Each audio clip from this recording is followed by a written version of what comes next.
The following podcast contains naughty language and ridiculous situations. Listener discretion is advised.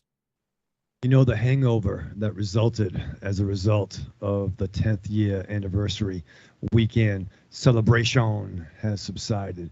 But once again, I want to thank everybody that contributed not only to the 10th year show, but to the Friday night blackout tapes, and also to the Saturday special live video screening of Septic. Thank you very much, and all those that listen and support and contribute in their own ways. We love you so much, and I love my co-hosts as well, and I'm very happy to be on this journey with you. So as the 10th year closes and the road to year 11 begins now, welcome to Trick or Treat Radio.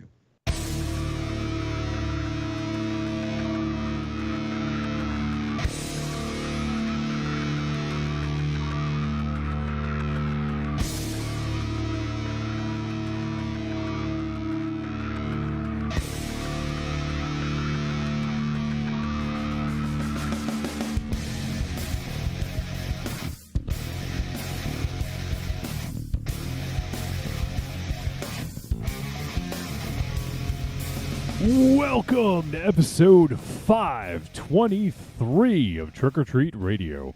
Trick or Treat Radio is the world's most dangerous podcast and is recorded in front of an undead studio audience here at Castle Wolfenstein. Also, at the Lair of Lost Swag within the Raven Chateau and the Lair of the Gods. Yeah, you know, just another show. I know, we just wrapped up 10 years. No big deal. Year 11 doesn't mean it. Shit. Have they ever released a Batman Year 11? No, because it doesn't fucking matter, Raven Shadow. That's why. Oh, fair. I'm sure they would. They had a year 0. You know, they could definitely do a year 4. Far be it from the comics industry to you know, under milk a cow. I don't know if Stranger Things has told us anything. 11 is a very important number. Thank you, Aries. That's fair. That's fair, yeah. What is the highest like a comic book has gone to with like a year sort of designation? I know there's, like you said, there's year 0, there's year 1, year 2. Was there ever year 3? I can't remember. There's Batman year 3. How high did Batman go for the designation of years? Did it ever make it to 4 or 5? They did not. He did not. Year 3 it came out right before A Lonely Place of Dying, and that was the Pat Broderick did the artwork, and that year 3 dealt with Grayson, and I think one of the sub stories was the who was it? Was it Zuko? Was it Boss Zuko, the one that orchestrated his parents to be killed in the circus? So it showed that Alfred would go every year to the probation period, but it's all with to kind of keep this motherfucker away. He kind of did it in secret. But year 3 then begat like Lonely Place of Dying, which then begat the introduction of Tim Drake into the Batman mythos. So yeah, so there's never been a year 11. Well, wait, keep rebooting, but yeah, they could. So this is Trick or Treat Radio year 11. So yeah, Raven Shadow, you kind of went through some of the stuff that we did over the weekend. We had a fun weekend. It was the anniversary weekend. We had our 10-year anniversary show with Nathan Cotton Coy. I can't even fucking speak today. Nathan Cotton Coy Van's Duke in studio. We had Monza Zero coming at us from Maine, from all directions, and we had a bunch of voice messages, and yeah, it was fun. It was a good time, and then we followed it up with the blackout tapes, which I joined for a short while I was come back from the grocery store. There was some technical issues, so I had to just hop on and just do some testing, right? I almost had them page you on the speaker of the store. It's like, to the producer of Michael Raven's Shadow, please come to the front desk. He is. Is there a Johnny Wolfenstein in the store? If there is, please come to customer service. There is a call for you at the front desk. There's a grown man crying. I was getting. Yeah. That's amazing. But it seems like I didn't get a chance to pop back in. I did actually pop in later, but it seems like you guys didn't go quite as late this time. No, it wasn't the completely long form as they normally are. Is the blackout tapes growing up? No. Okay. I think they're growing old. Oh, I think it might have been the change of evening. Maybe folks have things to do on the Saturday. Like you? Well, yeah. I mean, it's noontime. You know, I mean, I wasn't feeling great the next day, but made some things happen. So, blackout tapes, though. I assume you had fun. It was awesome. We had a lot of the regulars hanging out, talking all raw. It was pretty sweet. Marion showed up for a bit. Johnny showed up for a bit. A lot of countless others that I can't possibly count them all. Because they're countless. Right. And they're awesome. And then on Saturday night, we had our live watch-along as we watched Septic with a pretty good audience. We had a pretty good turnout for that too, huh? That was awesome. Yeah, that was really good. That was what Samurai Night is. That kind of gathering. Yeah, it was cool. We had kind of took our time. We tested out the video and audio feeds a little bit and found the sweet spot for volume, so people could continue to talk over it, but we could still hear the dialogue and everything. And but yeah, I thought that was a lot of fun. I think I'd like to do that again. And the folks that were there, I'd love to hear from them to see what they think and if it's something they might want to do again. I thought it was a blast to just do that and kind of shoot the shit. And it was a hangout like meets MST3K, right? Yeah, that's fair. Just kind of hanging out and like talking over the movie. And yeah, I thought it was a lot of fun though. It was definitely cool. And it was actually really cool to see Septic finally, because it's the first time I'd had a chance to see it. And it is Brian Pollan has outdone himself this time. I will say that. He's banned on Coruscant, I'll tell you that. It's banned pretty much everywhere. It's a pretty crazy movie. Yeah, there's a lot of. The gore is fantastic as you'd expect, but pretty good stuff.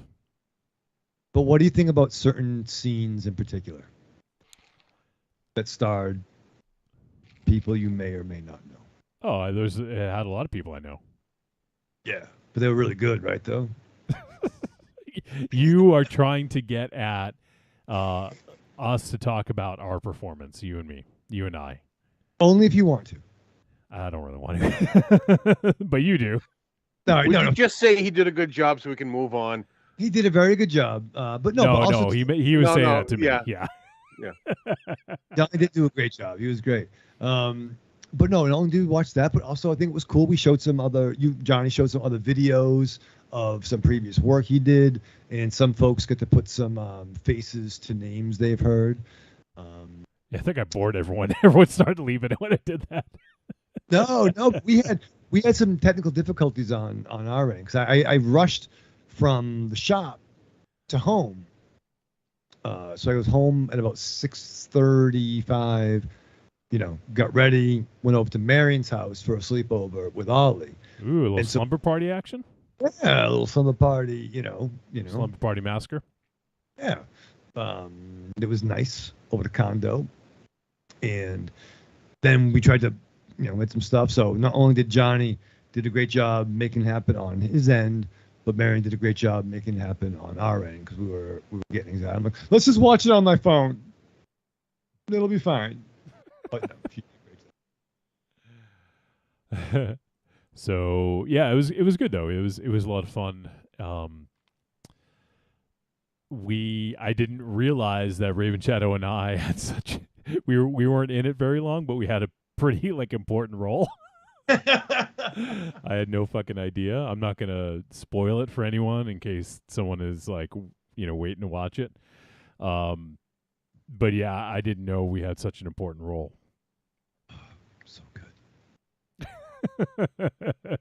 Spin-off, Wolfie. Spin-off, baby. Oh man, speaking of spin-offs, after we watched it, we came up with an entire trilogy for our characters. You and me, our characters would spin off into a trilogy. Oh my god, look at Aries. Yeah. I can't believe you're encouraging him, Wolfie. Well, I'm not. I mean, I think it was the conversation that took place in the chat room. But that's good. That's how we're gonna bring Aries in. No, we never mentioned that. Well, I'm not sharing the spotlight. I'm just kidding. I'm just kidding. How would you bring Aries in? Is he also an out-of-work electrician, just like you? No, I think he's a laborer. And I think you'd have to drag me in forcefully. I don't want to be in. Yes, you do. No, I don't. Yes, I'll speak. Let me talk to your agent. It could benefit you. No, but I think it'd be good. I think that would be the thing. We have the adventures that our characters have. Maybe like we need to like up the gangster, if you will, and then you get put on the team. No. As the head. And he's like, no. You got to sweeten the pot for him a little bit, Raven Shadow. Come on, sweeten the pot. Let's get Aries on board. I didn't want to tell him now, but in the first part of the trilogy, Drew Barrymore has a role. And she needs someone she can seduce. It's true, and because our characters are involved in something else, we need to have a representative to be in that room. And I didn't want to spoil it for Aries yet, but in part 2, it's Winona Ryder is the other love interest that Wolfie and I, we're doing some things that are very complex, but we need someone else to be able to protect her. And I don't want to tell you part 3. Well, I will tell him. In part 3, it's both of them. See? Yeah. So, is that sweeten the pot for you, Aries? What do you think? So you win. Do you guys remember Mork and Mindy? Where at the end of every episode he talked to the supreme leader, and it was just a voice off in the distance. That's the role I want. Just the voice in the distance. Just the voice in the distance, because I can phone that in from here. Oh, that'd be awesome. Aries just wants to phone it in. That's all. That's true. Whatever part he plays, he wants to phone it in. I want to phone it in. I want to be less involved than Raven Shadow was in Blinkhorn's shoot. So we got some chat going on. We have Evil Corny says I'll try not to fall asleep next time. He didn't fall asleep during the blackout tapes. He fell asleep during the watch along. And Marion said pivotal roles, very well played, and you guys didn't even get dirty. That was the best part. That was the best part? No, I mean the gunplay was pretty awesome, but we also did we did get to fire guns. And get stuff in our hair. We got to keep our dress clothes nice and neat. Marion says Aries could be the big boss like Charlie from Charlie's Angels. There you go. Exactly. Phoning it in. I could be just the voice from the speakerphone. What if we get a job and the organization is called Aries, right? What do you think of that? Aries Angels, and you can be my angels?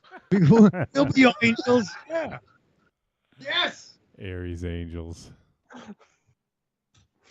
Can we think of something better than angels? How about Aries Archangels? How about Aries Assassins? Yeah, because Aries Archangels, that's AAA, and we're not towing anyone, so that's...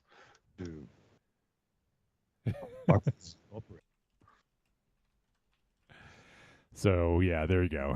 Aries Angels, or as Rocky says, Aries ass clowns. It's a bad title. Rocky says Aries is a caveman and a horror version of Encino Man. Okay, I can get behind that as long as I can wear the same outfit that Brendan Fraser wore. Oh man, so yeah, so it was fun though. It was a good weekend, and I appreciate everyone's support and everyone hanging out, and everyone sent in voice messages. It was a good time, and here we are on to year 11. Nothing's changed. All the same shit. So, I don't know.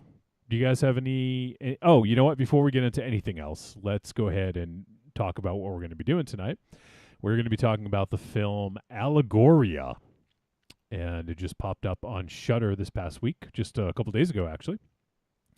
And Raven Shadow, did you happen to notice who it was directed by? Well, it was weird because I saw the poster. I think in one of the chat rooms, somebody, maybe it was Corny or somebody posted. I'm like, wait a minute. Directed by Spider One, and I'm like, well, that sounds like Spider from Power Man. And he hasn't gone by Spider One in a while, from my understanding. He kind of has been Spider for the last couple of years, but no, it turns out the front man from my personal favorite band, Spider, wrote and directed this movie. So I gotta be asked, I was really excited, and I was really nervous too. Wait, yeah. Why do you think I picked this movie? Wow, really? Because I mean, and then some people in the chat. Well, I was going through. Sorry, I was going through and looking. There was a lot of movies that came out, and I was like, "Oh shit, I'm gonna pick this one, and I'm not gonna tell Raven Shadow anything about it. I want to see if he even notices." Yeah, dude, I fucking popped. I'm like, what? Really? Yeah. But like then I got scared. And for those who don't know, not only is Spider One lead singer of Power Man 5000, a local Massachusetts boy from Haverhill, and Johnny and I, we actually saw a wrestling show in Haverhill High School, which is probably where he used to matriculate. Oh yeah. But he's also the younger brother of Rob Zombie, from a little band called White Zombie. So if Rob was kind of like the horror brother, Spider was more kind of like the sci-fi type brother from our local area. Yeah, and to go even further, when we used to do backyard wrestling, Raven Shadow and his faction were known as the Kobayashi Maru, which now you'll have to correct me on this, Raven Shadow, or you have to set the record straight. Did the name come from Star Trek originally, or did the name come from the Power Man song? It came up. The formation of the Kobayashi Maru name came from listening to the Power Man 5000 record, Mega Kung Fu Radio, which dropped probably in 96, 97. And I saw them on tour with Danzig and the Electric Hellfire Club. And actually, oh man, yeah, Electric Hellfire Club. Yeah, they were terrible. But Power Man was the opening act. And it was in those days you'd go to the show and you'd hang out, you could smoke butts in there. And he actually came to the crowd. We were actually in a circle. We ended up talking to him. We ended up just like jibber jabbing. My buddy Leo was there. And I really got into him. And actually the poster I have in the studio is from that very night, I believe. But I really get into that radio and the song, the album. And then when the group that will become the Maru, that's Joey Tron, Smoking Ty Salmon, and Double D, that cassette was in all our nights. I mean, I drove a lot in Black Sugar, so I was the primary driver in those days. So we all got into Power Man. The song Neckbone has a cool chorus where it's like, neckbone to backbone, neckbone to back. You got no fiction if you got no facts. So like shit like that. And it's like, Kobayashi Maru, what you gonna do? Am I getting through? Am I getting through? And there's a cool, guitar metal thing. And I thought that would be not only a cool intro, but a cool name for a group. And I knew that Aries loved the Star Trek. And my understanding was it was an unwinnable combat simulation, the Kobayashi Maru. So I thought that a band we really liked mentioned that would be a cool name for a faction. There you go. There's the story right there. So it did come from Power Man 5000. Raven Shadow's old wrestling faction came from a Power Man 5000 song. What was the name of the album you said? It was Mega Kung Fu Radio. I'm seeing it's called the Blood Splat Rating System. That was their first album. That was an EP. Neckbone might have been. Oh, it says it was reissued. Yeah. Okay. So okay, gotcha. They got probably the most commercial success was their follow-up album, Tonight the Stars Revolt, which they got more like sci-fi videos, and they even did some stuff with WWE. I think they may have done the Dudley Boys theme for a while. Yeah, they did the Dudley Boys, yep. But Mega Kung Fu Radio, in my opinion, is one of my favorite albums of all time. Great percussion. We saw them in theaters live at least 3 or 4 times, and most recently actually at the Lucky Dog. The last time we saw them, we were there. So the Maru probably saw them 3 times. I saw them 4 times. Really enjoyed it. Unfortunately, over the years, it was one of those things where the founder or creator, the members fall off and it just becomes the singer. So it kind of isn't quite the same band. I still love Spider, kind of like Danzig too. Yeah. Like I'm a huge Danzig fan, but Veronica, whoa. Danzig isn't a big Raven Shadow fan though. No, he fucking hates me. He's not a fan. Well, he doesn't know you, but he kept you out of going to his show because they wouldn't let you in with tweezers. Danzig hates photographs and tweezers. Piss him the fuck off. He loves cat litter and Marvel Legends figures. So you go to those shows. Although funny thing, at that Power Man show with Electric Hellfire Club in Danzig, in that circle, it was me, Leo, and Spider, and a bunch of other people just talking, smoking butts before sets. And a girl like kind of staggered through and parted the circle like a Red Sea, like the Red Sea rather. Because didn't Moses do that? Didn't Moses move? So you're really gonna brush up on your Bible studies there, Raven Shadow? Brushing up is funny because as we everyone kind of parts and she goes to stagger down, people wanted to catch it, but one hand fell in a very precarious spot on your boy, and then we helped her up, and it was a nice surprise. So that was weird. But yeah, we helped her up, propped her up, and she ended up, her friends found her. But it was cool to meet Spider. Interesting story. Yeah, there you go. So I didn't listen to a lot of Power Man. Obviously, I heard him through you. But I'm just looking here at some of the info I see online. And so their initial album, which, as I mentioned, was the Blood Splat Rating System, I guess it sold out of its initial pressing and won 3 local music awards for the Boston Phoenix Readers Poll for Best Metal Album, Best Rap Album, and Album of the Year. And so that because it was so successful, that led to a contract with DreamWorks Records, and then they reissued the album under the title Mega Kung Fu Radio. So technically it was released in 95, but then DreamWorks re-released it in 97 as Mega Kung Fu Radio. But there were so many other songs on that EP. I have it downstairs on CD, which I probably can find it more than I can Casablanca. But I mean, Mega Kung Fu had Tokyo Vigilante #1. That song was kills with his mind and not with a gun. Not fucking killer, dude. So I'm seeing, I mean, and maybe there's different releases. I don't know, but I'm seeing that Blood Splat Rating System had 11 tracks, and then Mega Kung Fu Radio had 13. So there's at least 2 extra tracks, but maybe there was an EP version of it or something. Yeah, I mean, had Organized, after Taxi Driver. So your info might not be 100% correct. One song on Blood Splat Rating System did have the chorus. It was called Strike the Match.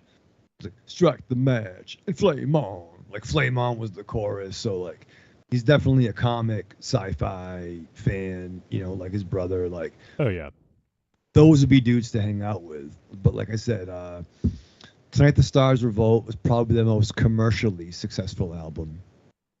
It did bum me out. They kind of left the percussion as they progressed, which maybe with the different band lineups. But for Aries, they do a killer cover of Björk's Army of Me. Yeah, I'm familiar. And I turn you on to that. Thank you. Thank you. Well, I thought that would have been a great entrance theme for Aries coming to the ring. And since that was like the Power Man, the Maru theme song, if we would have did an angle with like Aries join the Maru, which would have been awesome, that would have been a cool theme song for you.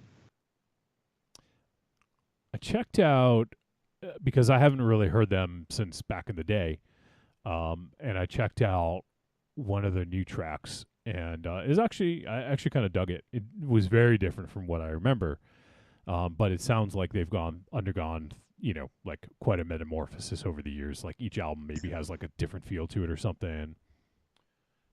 But yeah, you're right about the band. Like right now, there's like five members.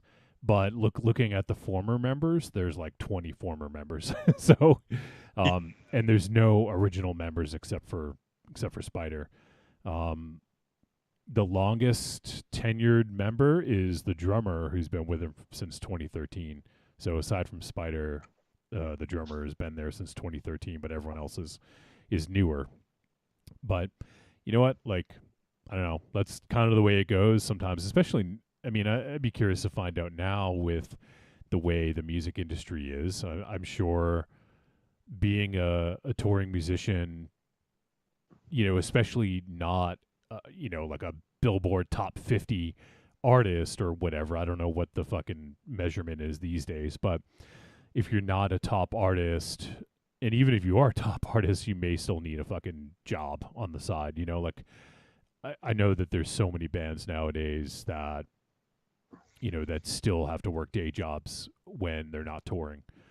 And it's just, it sucks. So, you never know what happens, with bands nowadays, especially these kind of, and I don't mean this in a negative way, but like fringe bands that, sell a decent amount of albums, get a decent amount of streams, but it's not enough to tour arenas.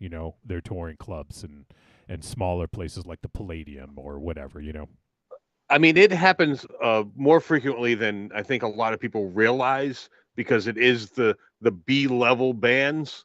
So it is, a lot of their day to day, and the streaming has hurt their business. And there's a lot of that going around, and they rotate through members, and there's one or two key members that stick around. They come through.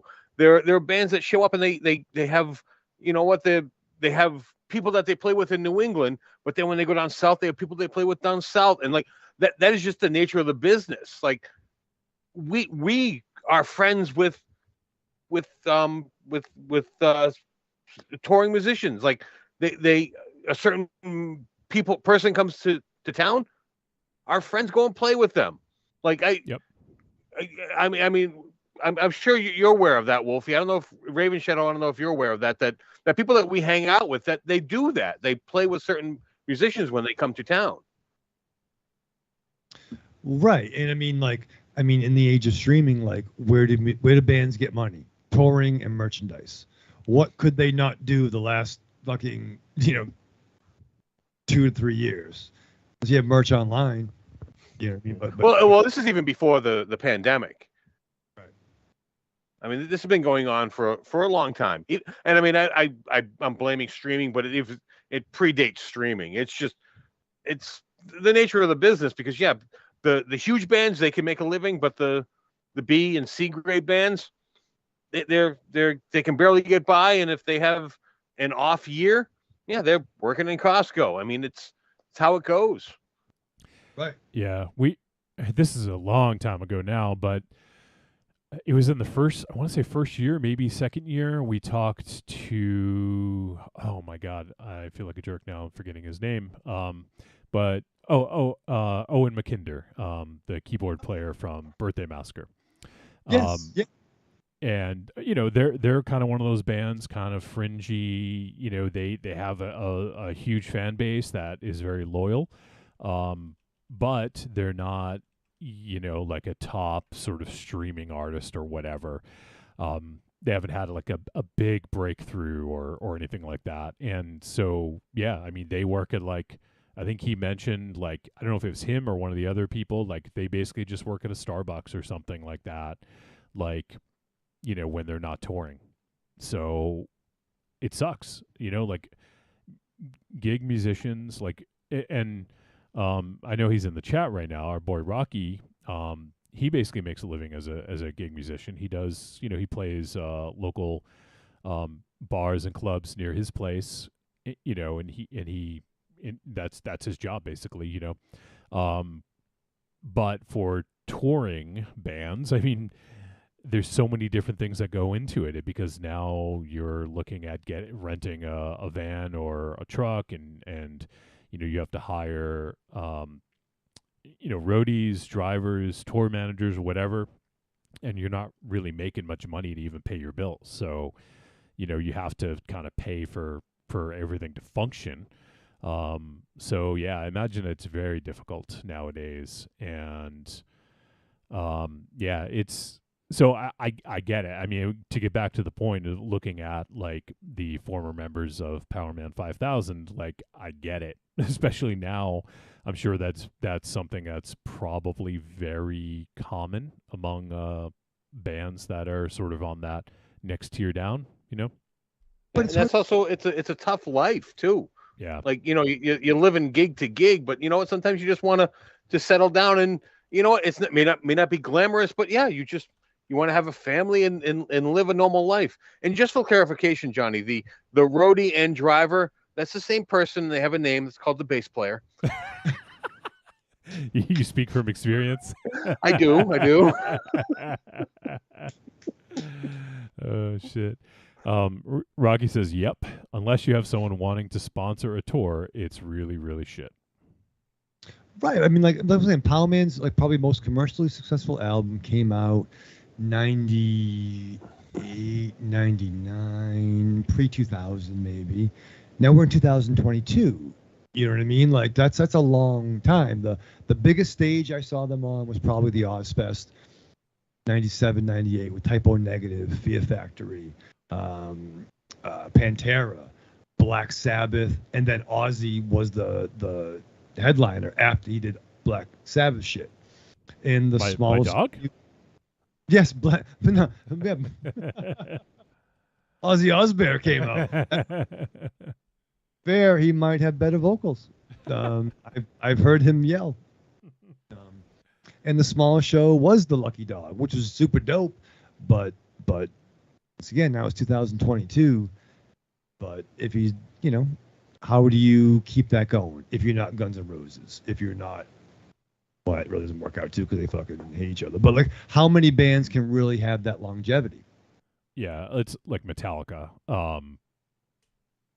They're probably one of the few bands now that, can still, like, that's been going strong for that long, but yeah, I mean, it's a difficult, I mean, I'm not speaking from experience because, I've been in bands, I've played tons of shows, but never, like a touring. I've never toured. I've played local gigs, and, I can imagine it being very difficult, and you basically have to pack up and leave for months on end, so any semblance of a, home life is sort of out the fucking window, And I mean, to put it in perspective, the Powerman has played two venues that my shitty punk rock band played. Yeah. And I wanted to add to one thing you said, Raven Shadow. You had mentioned the Electric Hellfire Club. I always love having an opportunity to tell this story. So the Deadites opened for the Electric Hellfire Club years ago at the Espresso Bar in like 97 or 98. I'm gonna say 1997 or 1998, and you know, we were excited. It was like one of our first kind of like opening shows for like a fairly big, you know, well-known band. And so I don't even know the singer's name, but we met the singer and he came over and we introduced ourselves. We're like, hey, like, you know, we're playing ahead of you guys, looking forward to the show. Like, nice to meet you. And I probably can't do this justice. I would need some other people that were there to probably do it justice, but he's like, nice to meet you. And he like put his hand out, like, I'm going to show the camera, like this, you know, to like shake our hand like that. And then at first, I think he thought we were like I don't know, like bringing him to his dressing room or like a driver or something like that. So we had to explain who we were. It was pretty funny though. I'll never forget that handshake, you know, putting his hand out like this, like he's very dainty. Yeah. Yeah. Like he's taking salt and like spreading salt out on like a dish or something, you know? Yeah, exactly. Then you like, how do you reach up and shake someone's hand like that? It's so as bizarre. hard as possible. Grab his wrist and turn it. Oh my God. I had one person do that to me, reach out like that, and I squeezed as hard as I possibly could. I am usually not that type of guy that needs that strong handshake, but motherfucker, if you're gonna reach out like that, I am squeezing. Ares was like Superman in the fortress. He took Zod's powers. Yeah. And he's like, ooh. Oh yeah, no, I guarantee this individual regretted doing that. So the Power Man show I saw was before the show you're referring to, Wolfie. That's why I thought it was funny. I heard that. So I wasn't in I don't think I was in that room, but I heard that story. I was there that night. But yeah, I think I heard that story afterwards, and yeah, he was kind of a D. Kind of a D, yeah. It was kind of funny though.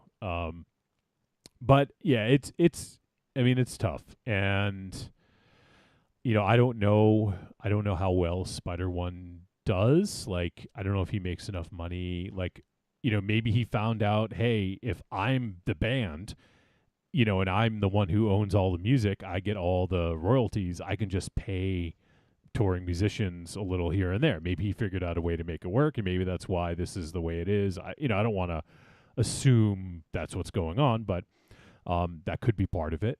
But I do know Power Man is actually touring right now because Allegoria, you know, who I'm in a chat with, saw him last night in Ohio. So I'm a little jealous of that show. Yeah. That for some twisted fanboy reason, seeing Rob Zombie and Power Man in the same show, that's like some weird little fantasy I have. That is a weird fantasy. I don't know. It's just a weird thing. But a lot of the other bands that were playing, I could care less about. But I would have loved to have seen that show. I just think that would have been a great show. Yeah, dude. Well, it's funny. I'm looking at the poster I have of at least the original lineup, and there's like 6 cats in there. And the last album I actually got, it was just Spider in the center, and it was like 4 other dudes wearing like masks, almost like Daft Punk, like AIM agent suits. Like they just, yeah, these are the guys that play instruments behind me. And whatever. Yeah, it was. It must have been. I don't know what the tour was that he went to go see, but let me see. Oh, okay. So the event lineup was Rob Zombie, Mudvayne, Static X, and Power Man 5000. I do it there because I want to see Rob Zombie and PM5K. It's a pretty, you know, it's total like late 90s, early 2000s, like sort of lineup, but but it works. So yeah. So that's our depressing talk about being a musician and how they have to work day jobs, and maybe that kind of feeds into this, and maybe that's why Spider, got into filmmaking. Obviously, it seems like it's been something that he's been interested in for a while because he's made some shorts over the years and he's directed some of his band's videos. But maybe it's one of those things that like let's try to do something else and and get into making some money for in other ways or something along those lines. Well, yeah, I mean, I'm sure like he's I mean, picture our age, or at least when my age when I went to go see him, he was obviously older. I'm sure him and Rob Zombie, they had their little 8mm films and stuff, and they're both creative. He saw his brother doing stuff over the years and looking to diversify. Yeah, it looks like he's done. Let's see here. Yeah, so he's like come up with a lot of the concepts, written and directed a lot of the Power Man videos. Looks like there was I'm not familiar with this. Let me take a look. There's a show called Death Valley, a TV series. Okay, I heard of it. Is that MTV? I can't tell.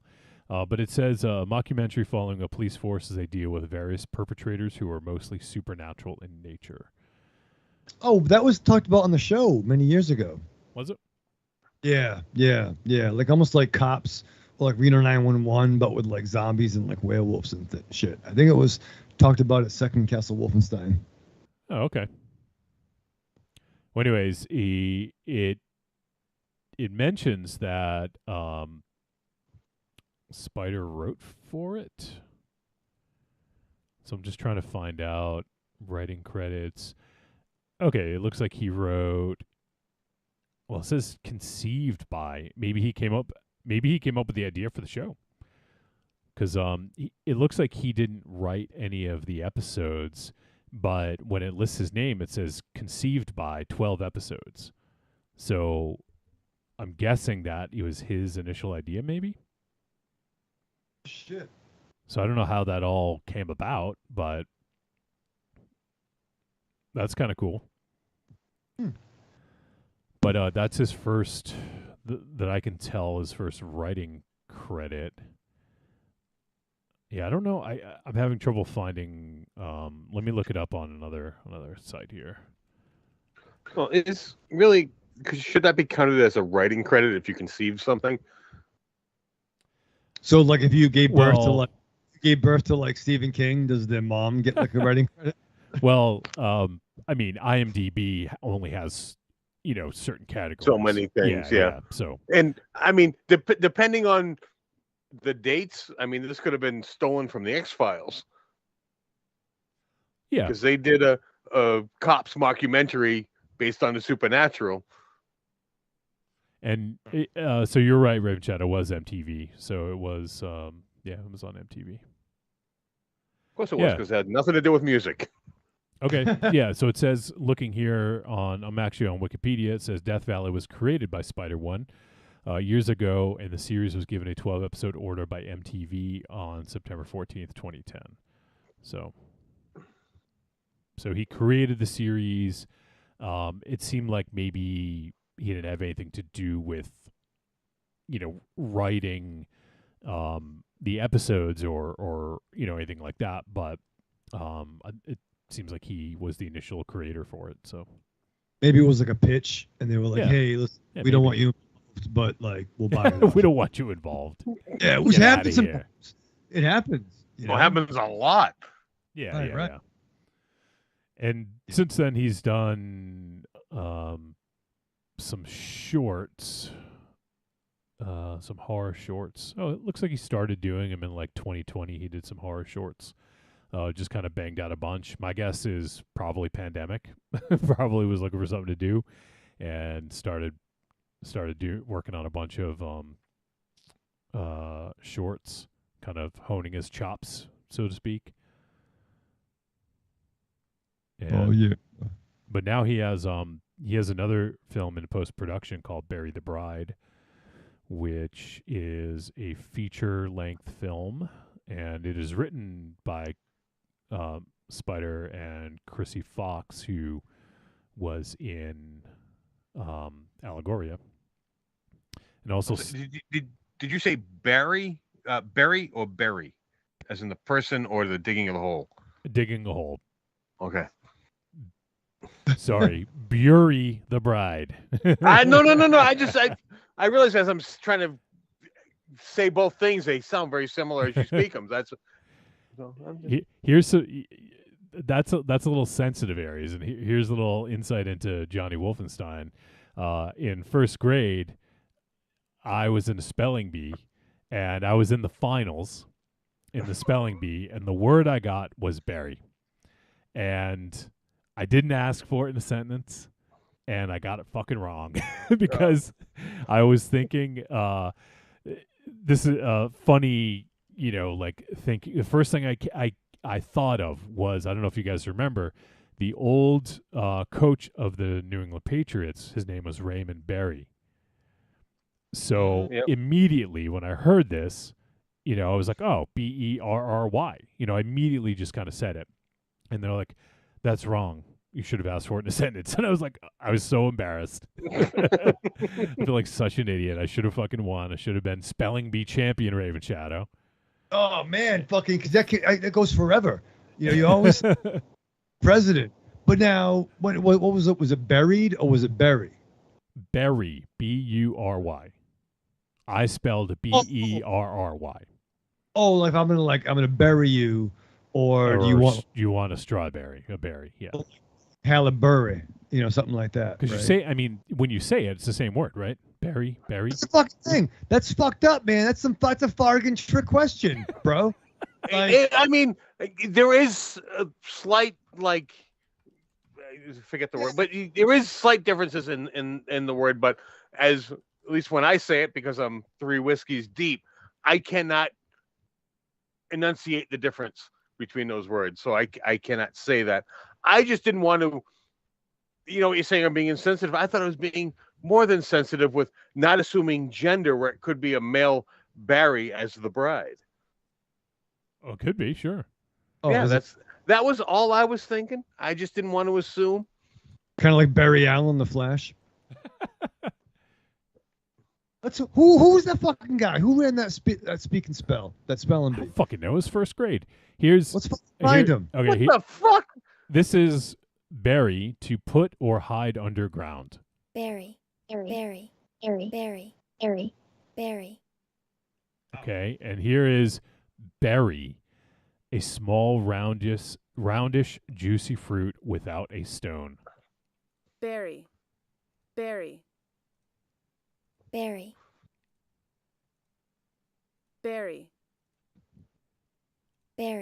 Pretty similar, huh? Very similar. And I wasn't thinking fruit. I'm thinking of the person, Barry, Barry Allen, as Raven Shadow says. I'm sure that's a different thing. Accent. Motherfucker. And don't have a robotic voice speak that either. Is it me? I'm done with that. I've had my fill of that. Berry. Was it kind of sexy? Is it just Berry. me? What? Berry. Yeah. Berry. There's nothing Berry. sexy about that Berry. voice. Berry. Really? It's Raven Shadow wants to feed himself berries while listening to that on a loop. Berry. All they get the berries. you got to keep up with that every time new fruit Berry. enters the mouth. Berry. Berry. Do you like that one? Berry. Do it again. Berry. No, she's not. Berry. No, that's. You like this one? Berry. Yeah. Very whispery. Berry. Barry Allen. Berry. That's what you're thinking. You're just thinking Barry Allen over and over. Berry. Try the Wally West. Wally. All right, well, enough about spelling bees and berries. You should have won. I'm gonna bury the both of you. What? This is a compelling discussion. Let's see here.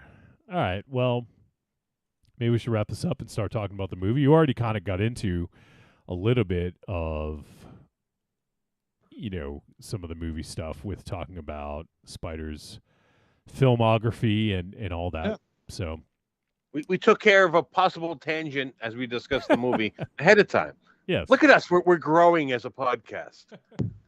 We headed off the tangent. We head off the tangent at the pass there. Yeah. I guarantee there's 5 more waiting in the wings. Yeah, so. Exactly. So that's instead of 6, there's 5. Oh man. All right. Oh no. What is the Hydra saying? Cut off one head, 2 more take its place.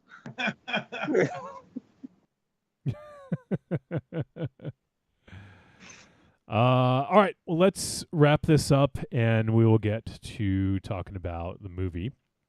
So we've already talked a little bit about Patreon, all the stuff that we do there. We're going to record a Patreon exclusive this weekend. There's too much going on last weekend with the anniversary weekend. And so we're going to record one this weekend, and then that'll be released shortly. So you guys can keep an eye out for that. And if you guys are not already Patreon supporters, you can go ahead and join patreon.com/trickortreatradio, and you'll have access to all the previous Patreon exclusives. We don't release them anywhere else. You can only get them from Patreon. So give them a look. And also, there's some other perks. You can get your own Patreon takeover, and you could program a show and even come on as a guest co-host if you wish and join us to talk about them. So that's also one of the options. So you can give that a look on there. And consider supporting. It helps the show, helps keep us going, and helps pay for all the myriad of expenses that we have to run the show. And just think of how fun it would be to come on and have me yell at you personally. Yeah, you could pick a movie that Aries hates, like most patrons. Like everyone else, motherfuckers. I'm not bitter. So give it a look. Patreon.com/trickortreatradio. Other ways you can support, go to trickortreatradio.com, scroll down, look for the Amazon logo, click on it. It's going to bring you to Amazon. It's going to input our affiliate link. Everything you purchase in that session will get attributed to us. It doesn't cost them any extra, Michael Ravenshadow. Well, it's another way to help keep the lights on. Hell yeah. And finally, you can go to trickortreatradio.com, click on store, and there you can go ahead and purchase the greatest hits of Trick or Treat Radio, volumes 1 through 3. Now we can officially say we've been doing the show for 10 years, and there is a lot of content. There's a lot of episodes, and we don't expect you guys to go back and listen to all of them. If you did, you get extra credit, but you don't have to. But they're there, or if you want to take the shortcut, the abbreviated version, you can go ahead and get the greatest hits and listen to some of the highlights, the lowlights, the midlights, everything in between. The interviews, the arguments, the songs, all that bullshit. It's all there. So give those a look on trickortreatradio.com. Click on the store. And Michael Ravenshadow, you sit down to watch Spider-One's first feature film. What do you do to prepare for this moment, this momentous occasion for you? Oh, well, John, I didn't see it coming, but I'm glad it came because I was able to do a throwback to 1997.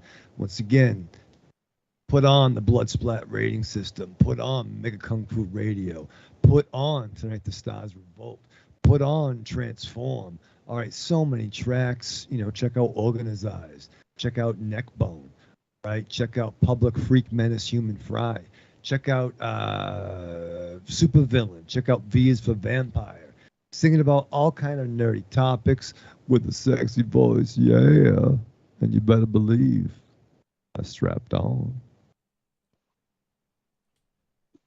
You go through your week with the same old routine. What you really want is some blood and thunder in your life. Well, friend, you found it. The Cromcast is an adventurous journey through the history of two-fisted pulp stories. With your hosts, John, Josh, and Luke. We have action, horror, and adventure, all through the lens of pulp luminary Robert E. Howard.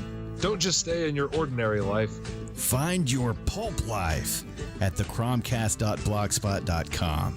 The Cromcast, The Cromcast. The Cromcast. a podcast for the barbarian at heart. I'm Mike Allred. For the gidgiest listening experience, you got to check out Trick or Treat Radio. The following message is a paid advertisement for the Cult of Muscle podcast. The Cult of Muscle. You're either in it or you're dead. It's the dawning of a new age. The halls of Valhalla have been shuttered. The heroes of yore have either retreated to the shadows or taken to capering for the amusement of the small folk. Their past glory is a distant memory. The barbells have been torn from their once puma-strong grips. The beards shorn from their square jaws, only to be transplanted onto flannel-clad, puny weaklings with fingers barely powerful enough to strum a ukulele. The time has come, my brothers, to restore order from the chaos. No longer will our heroes be forgotten. No longer will their great deeds be viewed through a foggy lens of irony.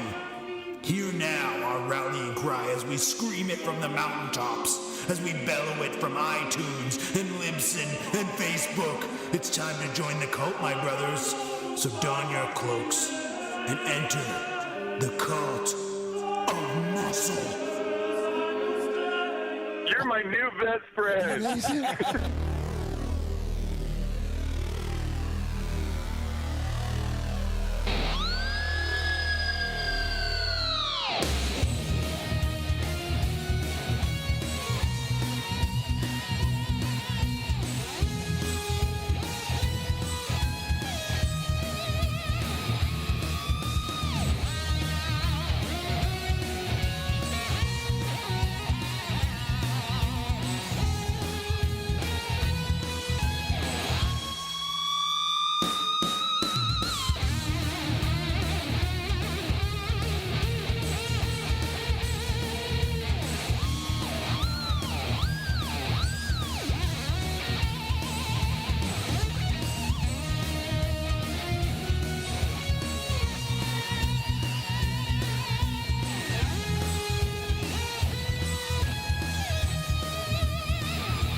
Dead air.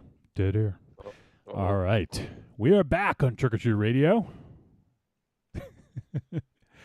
I forgot that I made that one a little shorter, so I was a few seconds late getting back to the desk. But we are back, and we're going to talk about a movie. The movie is Allegoria, and it is, as we mentioned already, the feature film debut from Spider-One. And it is written and directed by Spider-One. The film stars Chrissy Fox, John Ennis, Bryce Johnson, Adam Bush, Edward Hong, Josephine Chang, Adam Marcinowski, Roddick Lord, Tyler Bryan, Brendan Shannon, and more. And the film is... It is only 69 minutes, so it's a breezy watch from 2022. And the synopsis: a group of artists' lives become unwittingly entangled as their obsessions and insecurities manifest monsters, demons, and death. What's that, Rube? So I just got to call him out. What the fuck did you come in with your physical copies of every Power Man 5000 disc you have? Not everyone, but but you went out and sought out the physical media for whatever reason. I was downstairs smoking a butt like a gentleman, and then I knew where my CDs were, and then something I was thinking about. You're right. So yes, the blood splat rating system was pretty much what became Kung Fu Radio. And actually, Spider has a shaved head in this that looks very much like Ares quite a bit. Which, yes, this has a bunch of those jams on there, organized. The track I was thinking, the CD I was thinking of, the EP, was True Force, which you can't see that, but that has an early cut of organized, Strike the Match, a song called What If, and then later on, Tonight the Stars Revolt. But yeah, you're right. Good. Oh no, I just so you were wrong. Is that what you're saying? I said I misremembered. Right. No. You were wrong. You will never admit to it. No, I mean, fine. I was incorrect, Aries. God, motherfucker! Look, I was wrong. See, he won't say it. Wrong. I was wrong. rambunctious.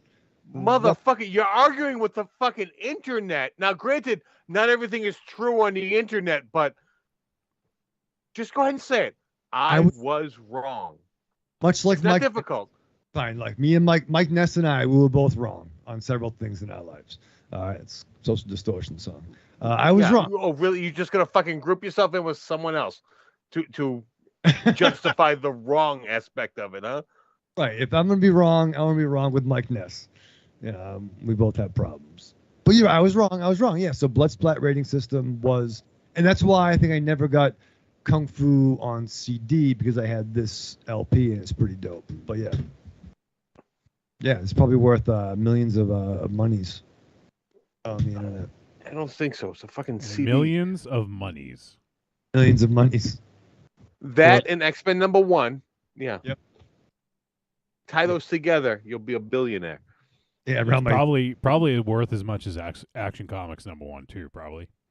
It's true. I think so. Yeah. So yeah, but I'm representing, baby. Yeah, but you're right. The reprint that came out in the mid-90s, which that everyone had, including me. Actually, Corny has a really good point. He pulled Power Man 5000 out of thin air, but he still ain't found Casablanca. Yeah, every fucking CD you fucking own, you in this break you pulled it out. One fucking DVD you can't fucking find.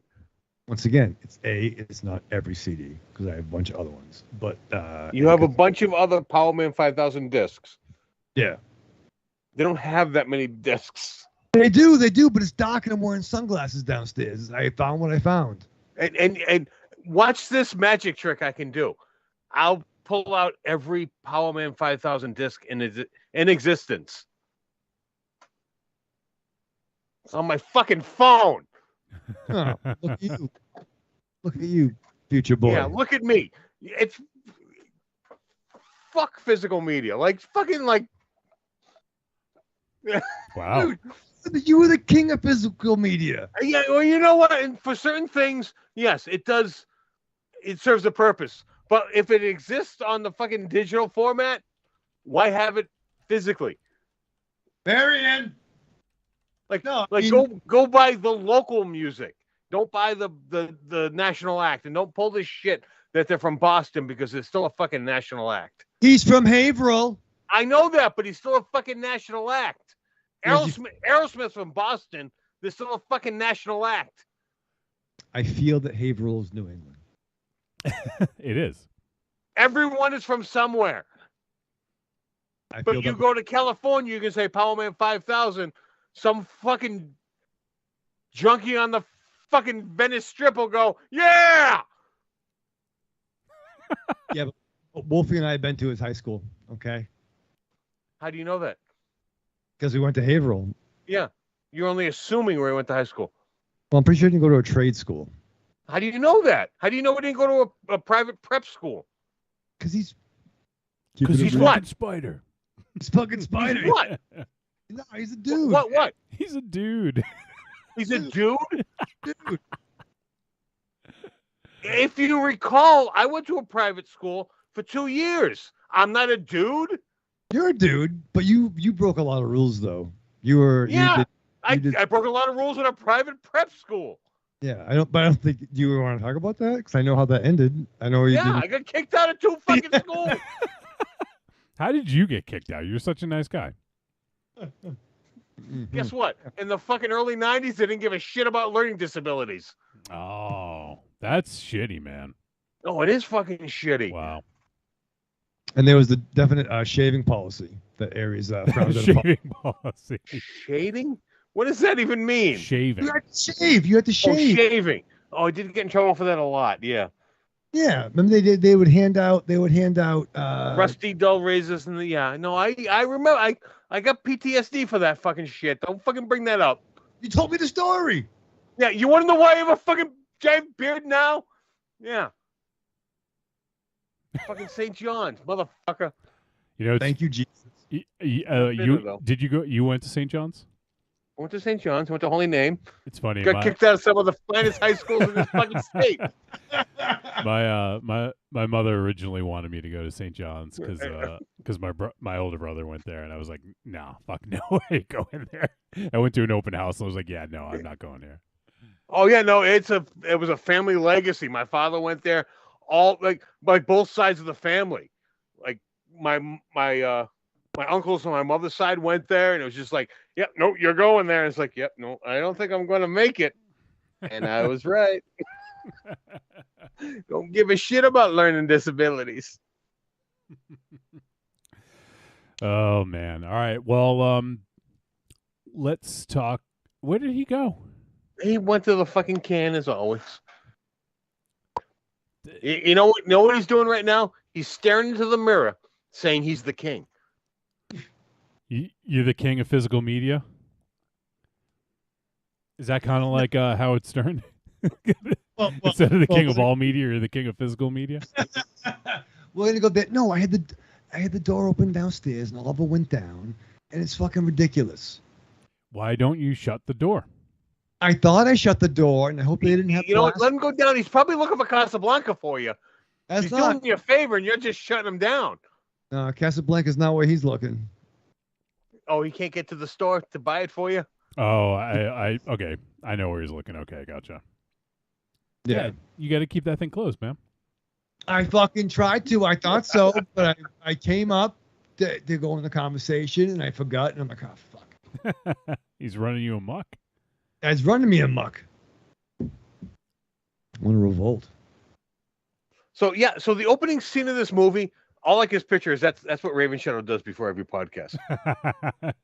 You get in front of the mirror and do your your vocal exercises. No, I do my what do you call them? La la la la la la. I give my what do you call it? My gratitudes. I give my gratitudes and my thanks and my Stuart Smalley, was that his name? You're good enough. Yeah. You're strong enough, and by God, people like you. Is that what you do? No, I do the things I'm thankful for. You know, I haven't said them for a while, but I'm going to get back into my gratitudes before I go to bed. But no, I really related to the gratitudes and latitudes. Yeah. And gratitudes and latitudes is Mike's album title.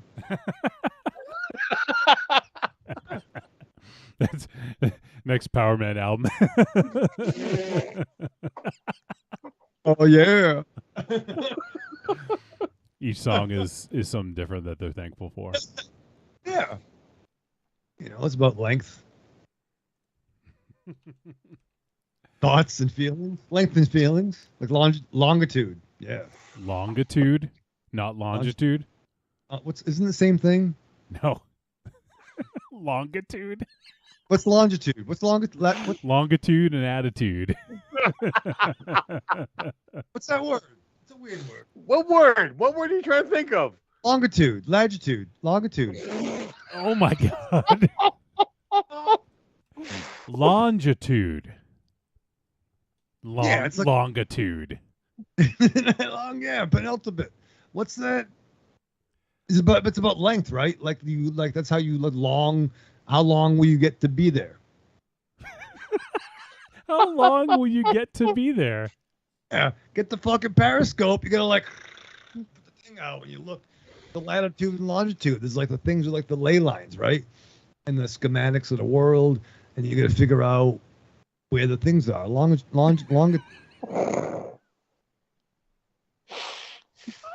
I know port is left and starboard is right. How do you know that?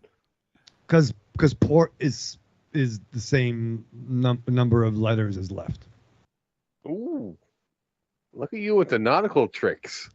Yeah, I'm a very nautical boy. Baby. A nautical boy. But what happens if you face him backwards? Avast. That's where I parlay. The words I learned from. All right, so yeah.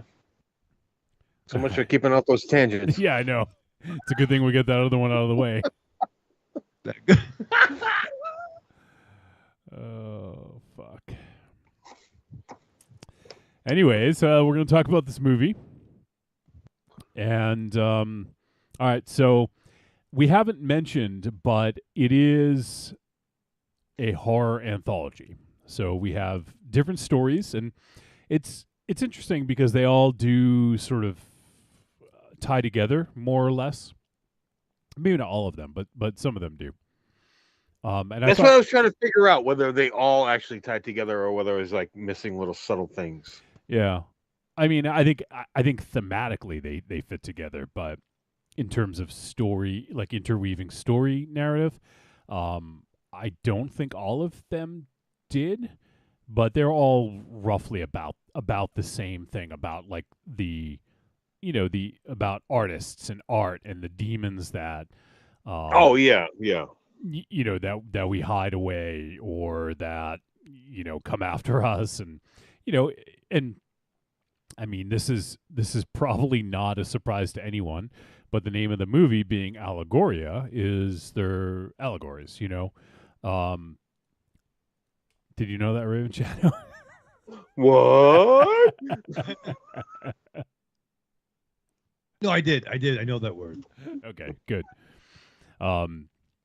And so, I mean, I feel silly even like explaining what an allegory is, but just in case, and I'm reading this, I'm not doing it from memory because I'm not that smart, but it's a literary device or artistic form.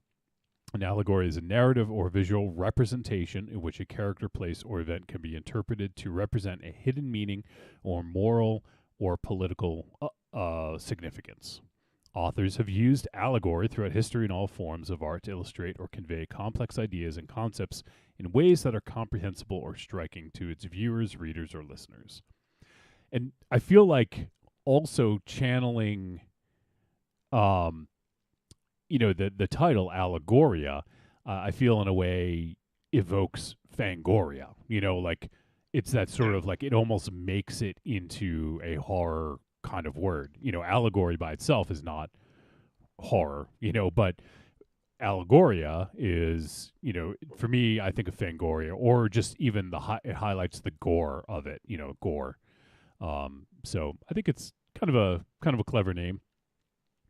And it is very telling about what the film is about. So yeah, so we do have several shorts. I want to say I guess some of them are tied together, and in a way, like the opening one is tied to the ending one, so maybe that's considered one. I'm not sure if you consider it one or two, but it's different perspectives of the same story. And then even the second one is also kind of tied in as well, because we see the other end of a conversation that happens in the second one in the final one. Raven Shadow, yes. Well, there's definitely three overlapping tales, and I think, yes, you could call this an anthology movie. But I almost saw it as almost like a kind of horror Pulp Fiction in a way, being out of sequence. It's not an exact apples to apples comparison to that, but I thought I liked it didn't have the typical shitty wrapper or beginning and end that wastes a lot of time. But I thought there were stories that definitely. Wait, are you saying you didn't like the projectionist with oh shit, what was it? Mickey Rourke. Mickey Rourke, yeah. How you doing? I'm the projectionist. You didn't like that as a rapper? I'm the projectionist. All right, continue. But you know what I mean? Like there was. I mean, you saw things later on, and with phone calls, and what was on the other end. You know what I mean? And they were definitely. Didn't I just say the series? Am You I did. going You mad? did. Okay, just No. You did. He's just dumbing it down for himself. 'Cause I think everyone listening understood. Okay. Oh, cool. Thank you. All right. Well, fine. What do you want us to do? You're repeating. Longitude. You're the repeater. Instead of the whistler. I'm gonna get the papers. Get the papers. Wait, I actually, mean, there was a touch of non-linear storytelling here, but as you stated, they don't bother to have the tie together. They rely on this story. yeah, they're tie it thematically all tied together. Yeah. And it's done fairly well. They don't having the projectionist. I forget what you would to tie a story together. I mean, that's somewhat lazy, especially when it's not good. I mean, if it's a good way to do it, fine. But if it's just kind of yes, and here's the next tale, like that is just very Crypt Keeper-esque, and it is lazy when it's all in one story. And this avoided that, and they did it fairly well. Yeah, I had to look it up because I almost forgot. I wanted to say it was Theater Bizarre, but that was a different movie we did. This one that we're referring to with the projectionist was Nightmare Cinema from 2018, which was not a very good anthology.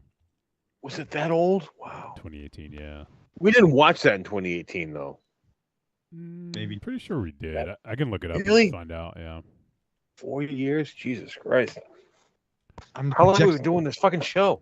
We did it on episode 361 in 2019, actually. All right, so I was close. Yeah. So, but so yeah, I mean, I have a love-hate with horror anthologies. I have a soft spot for them because I think most of us, not just me, but grew up with like Creep Show, and and not just, I mean, Tales from the Crypt wasn't it was a weekly show, but there's others like Trilogy of Terror, Creep Show, that kind of stuff. Yeah. So well, I mean, I throw out the Tales from the Crypt analogy because it was a weekly show, and it was necessary to have the Crypt Keeper to talk you in and out of the shows. But when it's an ongoing movie, you wouldn't have, like, the Crypt Keeper would seem very lazy in a movie to do that. I mean, even when Tales from the Crypt had movies, they just had a movie. They didn't do an anthology with the Crypt Keeper talking. Like, they weren't even that stupid. So, I do have a soft spot for them, and I always like seeing. I think the big thing for me is the reason I look forward to them is seeing filmmakers that we like and/or filmmakers that are like kind of up and coming, getting a chance. And you get to see a bunch of different styles, a bunch of different types of filmmakers, and that's one of the reasons I like watching horror anthologies for that reason. You don't often see, I mean, you do see them. They do tend to pop up here and there, but you don't often see an anthology with all of the shorts done by one director. That's not as common. It certainly happens, but it's not as common. So I was curious to see how Spider was going to kind of tie all these together. And the only thing I kind of knew is just, like on the poster, it says 5 stories about art and monsters. And, the synopsis talks about how artists' lives become unwittingly entangled as their obsessions and insecurities manifest. So I knew thematically it would be tied together, but I did like the sort of added wrinkle that these shorts all existed in the same world, and some of them had characters that overlapped, you know. And even what was it, the Whistler, the guy that was writing the film script, was that his name, the Whistler? He wasn't writing it. He was the villain of that. No. I'm talking about the guy who was writing the script, and then about the Whistler. Oh, right. I misunderstood the question. Then what was the question? I there wasn't a question. I was just. Oh, I was basically I apologize. Yeah, it was just basically saying I was asking for if it was the Whistler. That's what I was asking for initially, and then I did remember that his name was the Whistler. But, like that one, I'm trying to remember. I think even they tied that one into another one, like tangentially, like tied it in because. Well, they made reference to that story in Yeah. another story. Yeah. Like the story that was being told in that story. Because they watched this is like- the horror movie. They watched the horror movie that he did. They watched the movie that was being written in that short, and oh God, this is Right. You know what? Take out graph paper and take notes as we're talking, because this gets very confusing. Well, I would say this, like, I went into this fucking cold. Right, because you didn't even know Spider directed it. Once again, I think Corny may have posted I'm like, Spider One, holy shit, this is my boy, dog. But I went into it blind, and like, I kind of want to talk about some of the stories, but it's on Shudder, right? It's on Shudder. Yeah, I recommend checking it out now. I don't know how far. Maybe we'll try to hold back. But Well, just tread lightly with some spoilers. It's difficult because every individual story has potential spoilers. Yeah. I mean, we don't have to go into the details of what happens in all of them, but I think there's enough that we can talk about here, you know? So how about the leadoff? The leadoff batter. You in the mirror, that guy. Yes. La la la la la la la. There were some things that were not lost on me. And that was John Ennis, not Garth Ennis's dad. What's that? Thank you. And John Ennis is actually from Boston, so there's a little local connection there. And he's been in a lot of stuff. You will have recognized him potentially. He was in Walk Hard, the Dewey Cox story. He was actually in Eight-Legged Freaks. He was in Zodiac. I mean, he has 171 credits to his name. It looks like he played a character in Better Call Saul. Let's see here. Just trying to quickly go through and see some other stuff that... Oh, he did a voice on Star Wars Resistance, the animated show. American Dad, he does voices. So, I mean, he's done tons and tons of stuff. So it was cool to see him in this, and I thought that his role was fun. Like, he got to kind of, like, you know, really kind of not hold back. I thought that was kind of a fun little role for him at the beginning. Well, it was so great the way they brought characters in. Like, you didn't know necessarily who was who, and maybe you were focused on one character, right? And maybe they're not the primary focus, but it kind of, the first short kind of opens up almost like a James Lipton character, kind of like given like a acting class. Yeah. Oh, and it's just that various levels, and we've never seen that before. Like, there's a killer punch. There's some killer dialogue in this. Because, I mean, I'm watching him in the mirror. I'm like, okay, I can do that. But then I'm like, this is all, for the most part, pretty much one or two takes. And he had to memorize a lot of dialogue. I don't know if he had a little fucking thing in his ear, or if he all... Raven Shadow. Do you know most actors just remember all of their lines and they do entire films, like feature-length films?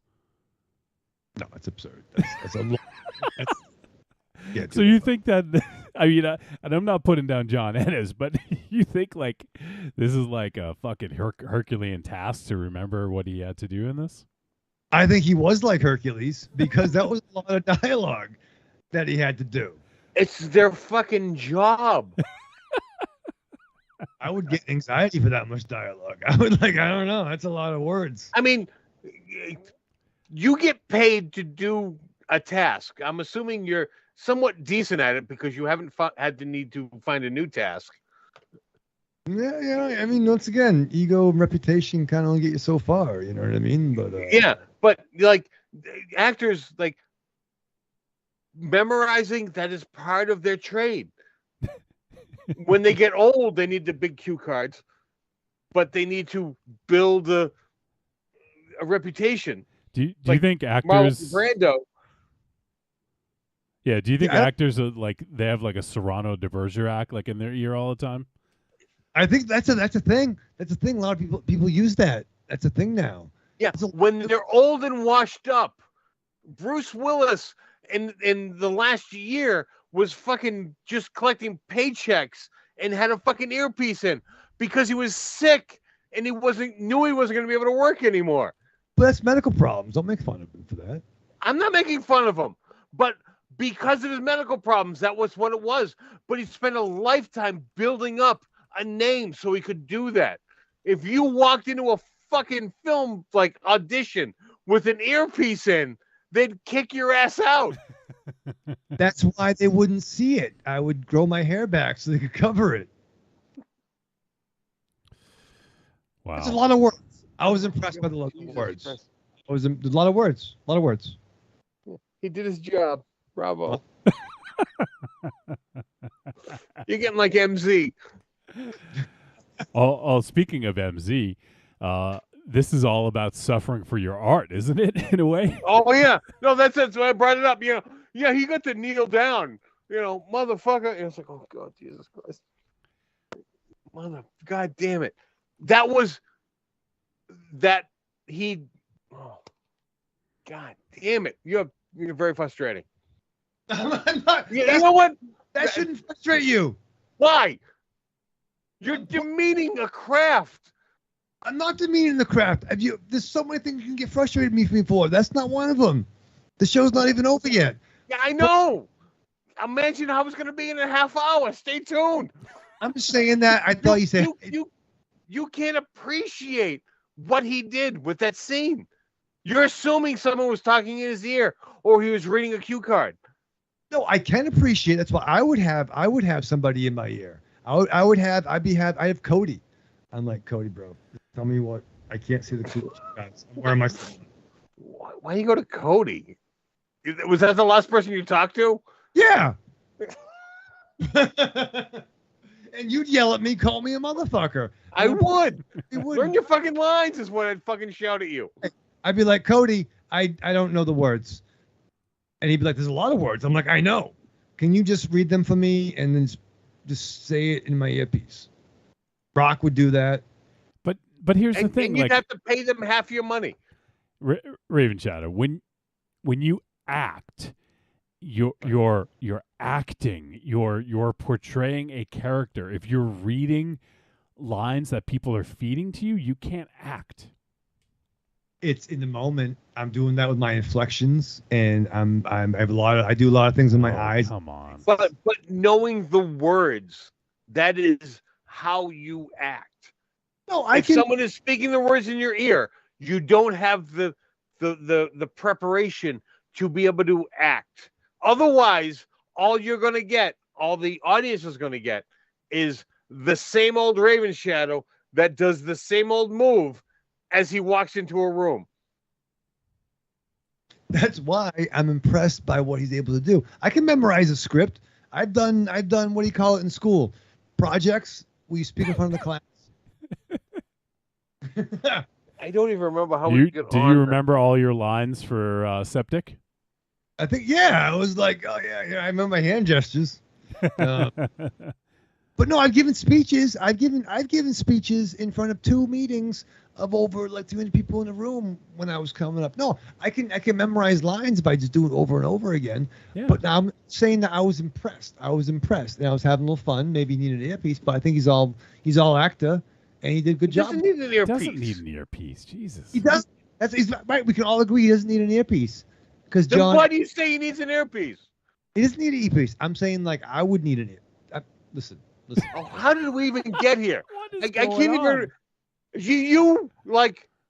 You're like a tangent of a tangent of a tangent. We can't even like steer back to where we started from. All right, Q Buster. What? All right. I think you're jumping on me. I think that's what I think. I think you pulled the guns out. Literally. And it's okay. We can get back on track. Can we really? Wolfie, I think he's about to have technical issues and we may lose his feed. All right, so the beginning movie. Oh my God, I can't even like this. He was good, right? We were. I think. All right. I was compelled by his performance of him educating the young actors. Right, that was a cool scene with the black and the shadow background. He's spitting and he's fucking bringing people up, calling people out. Right, Calling them motherfuckers. out, and talking about unleashing the monster. The monster. The monster. If you're from New England, like Spider. Is that the green monster? Green monster. Haverhill High.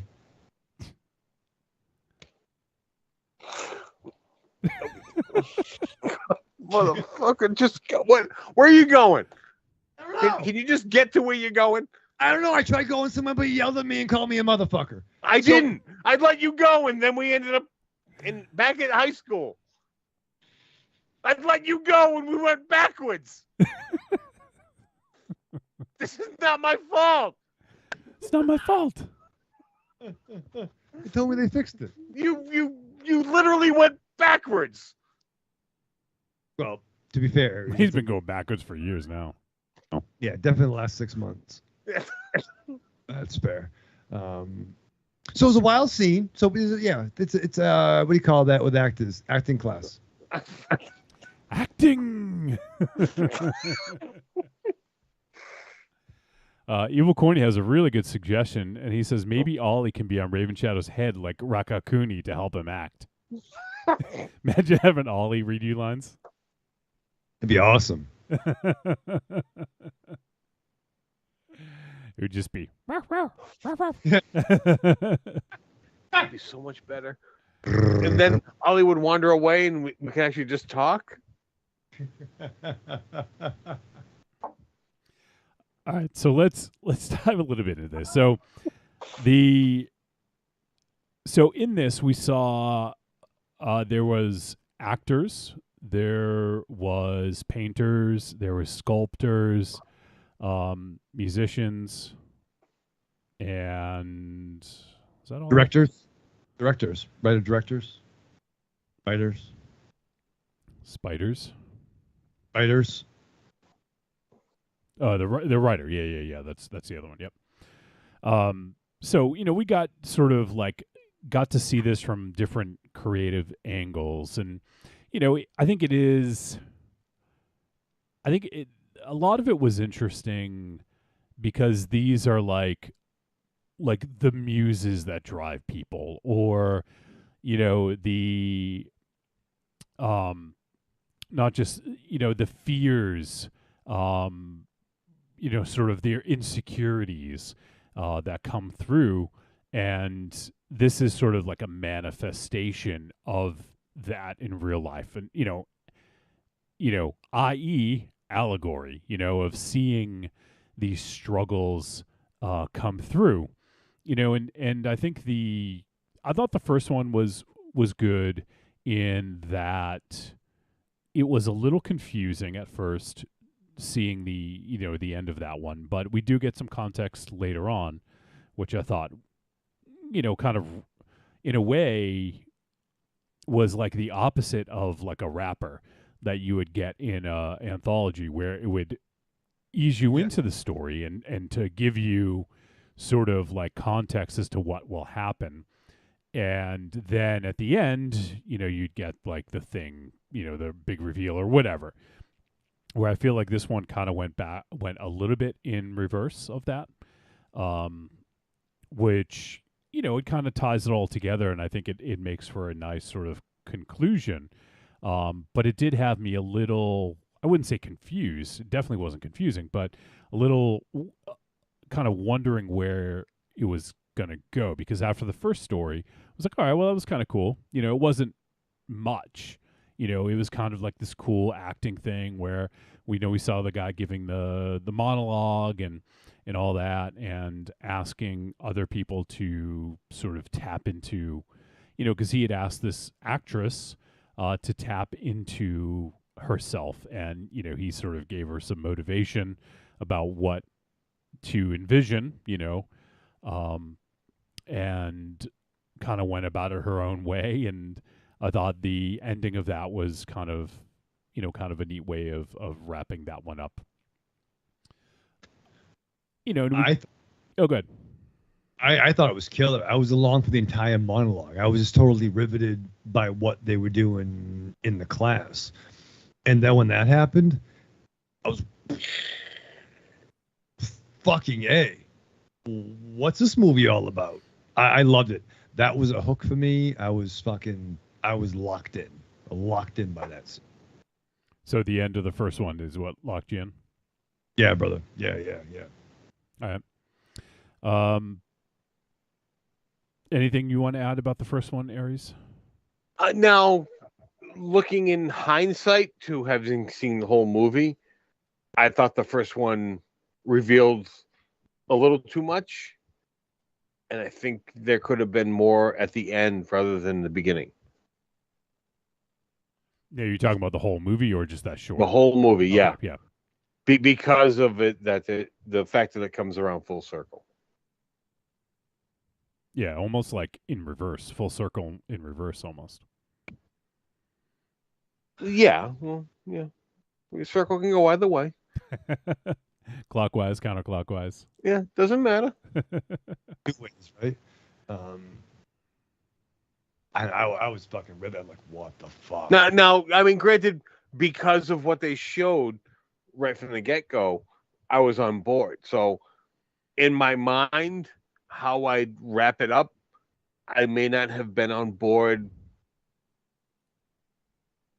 from the get-go, but at the short runtime, it's hard not to be invested in this because there's so much else going on in this. Yeah, and we did one other thing. I want to say, I think it was at the very beginning of the movie, we got the was it a Picasso quote? I remember there was something about Picasso later on. I can't remember if that was the quote that was at the beginning. There was an early one. There was an early one in the beginning. It wasn't Picasso. It was Van Gogh. Van Gogh. Okay. Yeah. Or Van Gogh, if you're English.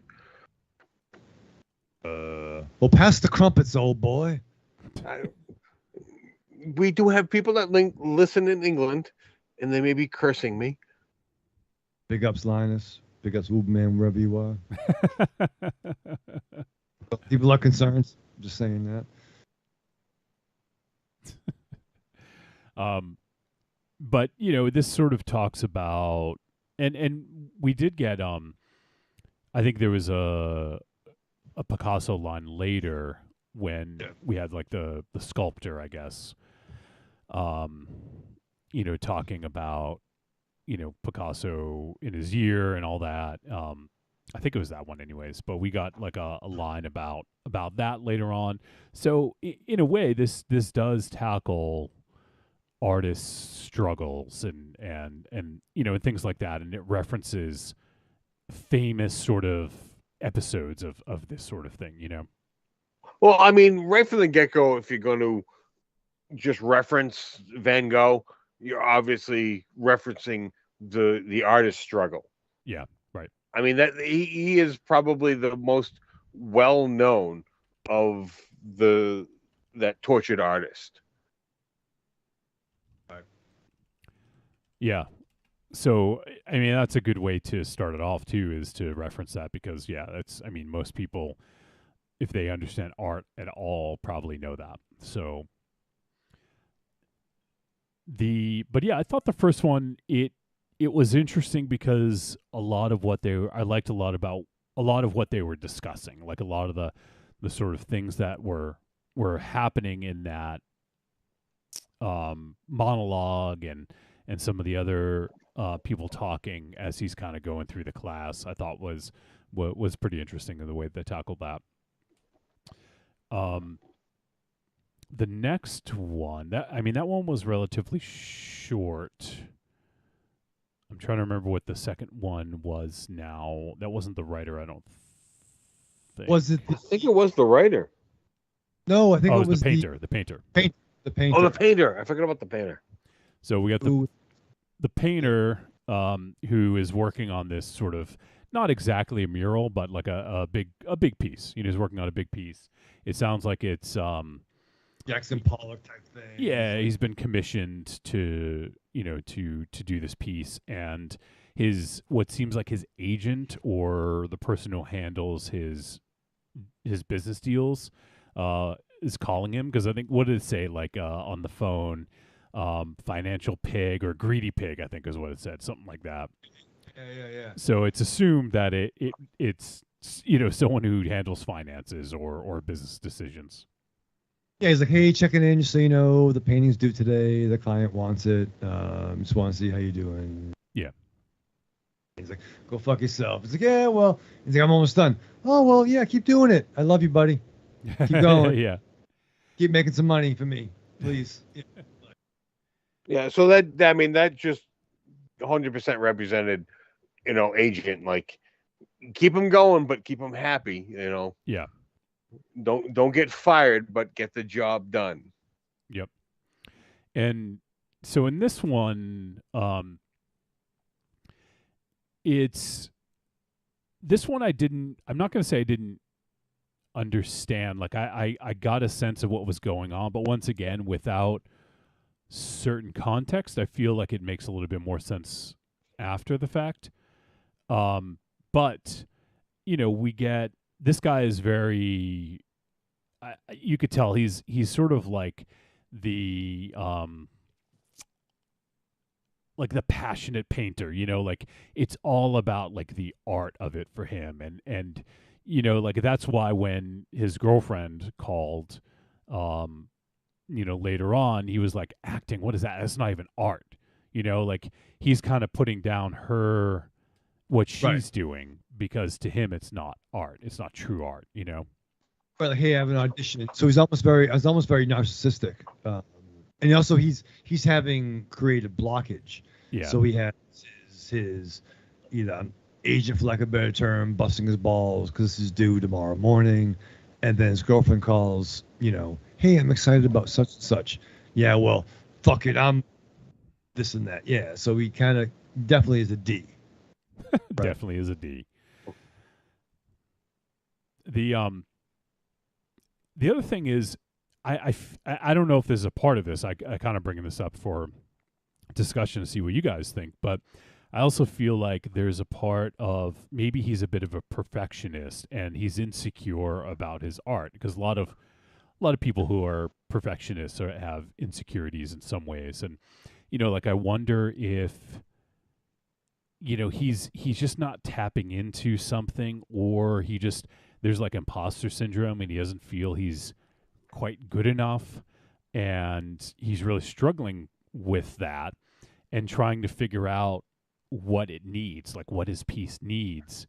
And as it goes on, I think we can sort of like know what I'm trying to tiptoe around it. It needed like because I agree with that, because it isn't so much of a blockage, because I never get the feeling he couldn't produce, but I just felt it was more of, he couldn't give what he wanted to. Like he was producing, but it wasn't 100%. Like, it wasn't so much writer's block. It was just the lack of the, I don't know if it's commitment or there's a word I'm searching for and it's escaping me. Well, for me, I feel like it was almost like his ego was getting in the way of him accessing his emotion or his art, like inside, like, because in a way, this isn't too much of a spoiler, but I feel like he needed to put some of himself in the artwork, like, and he was sort of had this block and wasn't able to do that because I feel like a lot of times people can't see past themselves. They're a little too egotistical. Like, they feel like everything they do is fucking magic, and whether or not he's into it or not, or if he's putting himself fully into it, I can definitely see that, because I feel like, especially when money is involved, because in this case, he has to have it due, and how do you make something you're proud of with, when it all comes down to money and you have very little time, that kind of takes the art out of it, right? In a sense, it's like, here, give me this, like, you're supposed to produce no matter what. And he's trying to do that, and it's just not working for him. And you can tell, obviously, the way he talks to his girlfriend is shitty. So he's struggling with this, but I don't know. I thought that there was maybe a little bit of the artist struggle there to produce, and sort of having the handcuff of, time and money, really sort of like not the handcuff, but like the specter of time and money hanging over him to produce this art, Yeah, and I mean, I feel there was something else going on there that was represented that I missed, and I was hoping one of you two would catch and be able to speak on. And although I liked it and I didn't quite get it, I do feel there was one little aspect lacking of it. And if you've seen the movie, maybe you'll understand. I feel if there was a wink or a blink, depending on how you look at it, with the thing, I think that would have added just a little bit to that scene. I don't know if it would have made me understand it a little bit more, but it just would have, I think it would have added a little chill to that. Do you think that what he encountered was a result of somebody else's story and a byproduct of that? It might have been, because like I said, I don't fully understand it, and I was hoping that through our discussion we'd understand. It would help me understand it, but because of the static shot, and it was a great shot, yes. I just feel that the blink, I timed correctly. I just feel that could have been so powerful of a shot. I don't know if it was like the budget of it. I don't know how much it would take to make that animatronic blink, but it was just, that would have been huge for me. That simple thing, because it was, you had me. I was riveted, and to animate that would have been huge. Yeah, no, I kind of see what you're saying. It felt like, like a little lifeless, or just a little too static. Yeah, I see what you're saying. But yeah, I mean, it's kind of, there's a lot that's sort of like not necessarily alluded to, but you don't quite, there's a lot of stuff that happens off camera, I guess, if you will. You can kind of assume what's going on, but you don't truly know. So yeah, I mean, it's kind of an interesting one. I did like that one. But you're right. I think it could have used, this one could use a little bit more, maybe a little bit more, not necessarily exposition, but just like a little bit more to push it over the top. But Well, I mean, maybe even a little more because I don't think I fully understand it. Although I didn't like it, there was something I feel I was missing with it. Yeah. And I mean that may be on me. This movie may be a little bit smarter than me, and that's maybe my fault. I don't know. One thing I just actually had it on here watching because I want to kind of watch some of the stuff. So I'm looking at the next one where the writer is writing his film script, and as they slowly pan towards him, it looks like in the background he has that piece of art from I think it's the same one. I'm going to go back and see. If that's the case, I completely missed that, and that kind of throws the timeline off in my mind. Let me see if I can go back here and find out. Holy crap! I should have been taking notes with this fucking movie. For a fucking short movie, there is so much like going on, and it's wow. This is If you haven't seen this, like, bring a piece of paper and a pen. I'm pretty sure it's the same. Okay, Ravenshaw, you just got back in your chair. So we started to move on to the next short where the guy's writing the film script, and when they pan by when he's writing the script, they're panning to him writing on the computer. It shows a painting in the background, and I'm pretty certain that it is the painting that the artist, I'm pretty sure it's the same one. The artist that was painting in the second one is the painting that we see, which makes sense. Okay, so this ties it a little bit more in together for me. Yeah, so that's that one more tie together, yeah. Okay, that's the thing. I didn't recognize that at first. Oh, now that you say that, I may have caught a little bit of that. Believe it or not, I think I think I did catch a little bit of that. So this, I mean, it's interesting because in a way, this film, as you watch it, it sort of, you get more connections as you watch, but you have to pay attention. Because they, I guess, in a sense now, all of them tie together. Oh, see, that's what I figured, and I figured I was just missing certain things, and that painting would be one of those things I missed. Yeah. So, okay. I think I legit, I think I did. I watched it over Marion. She has a TV. She has a TV? She has a TV? Wow. Wow. Is this the 50s? You put monocles in when you watch that? Wow. That's amazing. On the telephone? No, it's bolted to the wall. Like we were looking down, and it was nice. And I think I did see that where we were sitting. Wait, it's on the wall, and you look down? Are you on the ceiling? I looked up. Dancing on the ceiling. I was me and Lionel Richie and I were dancing on the ceiling, motherfucker. Yeah, they showed it a few times actually, so I just didn't pick up on it.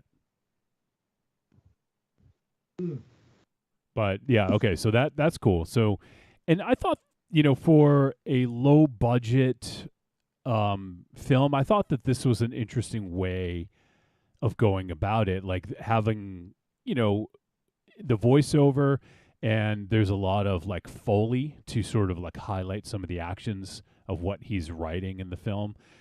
I think ideally it would have been cool to be able to see it play out as he's reading, but once again, budgetary constraints, I'm sure, played a role in that. But I thought it was an interesting way of approaching that and being able to sort of tell that story while being able to see him write it, No, see, I loved how it played out because it did seem to build towards its climax. Yeah. Like the Foley work where it was just like, wait, was that like because the first time you hear it, it's just like, was that what he was talking? And it built towards its climax. This was my favorite of these shorts. Really? All The right. Whistler. Oh yeah, I love the Whistler. Yeah. Even though he stole the name of a famous Worcester guy. You know what? I wonder if Spider knew that guy. Ooh, you know what? That didn't even cross my mind that didn't he's cross somewhat mine of a either till local now. guy. Oh, see? You know what? I mean, the Whistler. I mean, it was anyone that lives in the central Massachusetts area. Shame on you if you don't know the fucking Whistler. He has passed, but he is someone that used to walk around. I don't even know how many towns, but he would just walk every day through central Massachusetts. And if you yelled at him, he would whistle back at you the charge theme, the da-da-da-da-da. Like, shame on me for not being able to whistle that. But yeah, he would just whistle that back at you. But this motherfucker would walk every goddamn day. He was a Worcester legend. Yep. He was the Whistler. You literally saw him everywhere. Everywhere. Oh, yeah. It Like, didn't matter where you were. Blink of an eye, he would just walk by you. You couldn't. Yeah, you couldn't drive around the Worcester area without seeing him. Yeah, yeah, and if you just shouted at him, "Hey, a Whistler," whatever else, or beep your he horn. would just whistle back at you. Yeah, the da-da-da-da-da, and off he just continued to walk. And that was just what he fucking did. He was I don't even know why he did it. Whether he raised money or he was just. That was his mental issue or whatever else, but goddamn, I miss the Whistler. Like, I never spoke to the man. I yelled at him many a times and got whistled back at. But yeah, Worcester legend. That was the Whistler to me. So it was a little kind of, what's the word I want to say? Pudding, surprising. Pudding? Did you just say pudding? Yeah, did you say pudding? I said off-putting. Oh, off-putting. The off was left off. And you said pudding. You make pudding out of off? I spread it on myself so I don't get bitten by mosquitoes. Oh, God. I don't want ticks on me. The word I was looking for was sacrilegious, but pudding was close. Just because I'm born and raised in central Massachusetts, so the Whistler was, as far back as I can remember, he was a Worcester legend that I could physically see and get a response from when I yelled at him. So seeing this in a movie and being completely opposite of what I knew when I heard the Whistler was a little off-putting for me. So I found something on a blog. I don't know how well written this is, so I'm not going to read all of it. Let's see here. So the person who wrote this, it's I don't know, I'll just give credit, not that they're going to listen, but LizzieB.wordpress.com, and it's about the Whistler, not the Whistler. That's another guy. The Whistler. He might get arrested. The Whistler. Yeah, there's the Guzzler. There's the Whistler. Whistler, touch me. Get my van. So, this person is saying, most days I'm fed up with social media, blah blah blah blah. Thinking about leaving it. Today was the kicker. Today I shut my mouth. Today I stumbled upon something from my teen years that explained a man that was, as best as I can describe him, my first urban myth. A picture of the Whistler. He was a guy who walked everywhere. I mean, everywhere. We would see him almost every day walking through our small town. Yeah, like literally, I saw him once or twice a week, probably. Like throughout my childhood, right? Like, and he would walk fucking everywhere. It's insane. Goes on to say, then several hours later, if we drove to 10 miles to Worcester or 15 to Clinton, we might see him again. Whenever we saw him, we'd beep or yell, and he would respond with the loudest whistle I had ever heard from a human being. Sometimes the whistle was quick, other times it was several notes, and if he knew you, it was a 10-second symphony.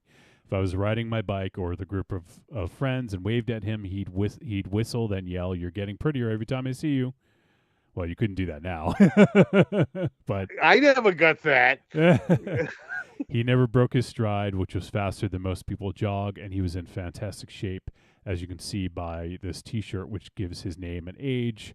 There's a picture of him, Walter Barch, when he was 60, apparently.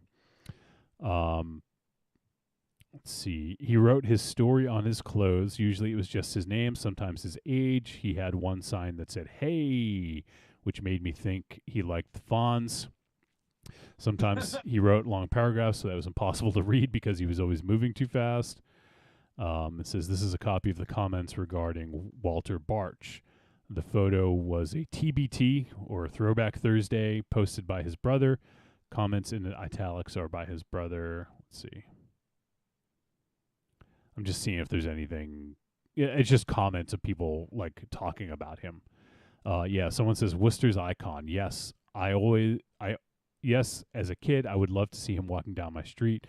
My father would beep and see this man turn and bellow out a whistle you'd never forget. He used to punch light poles. What? Let's see.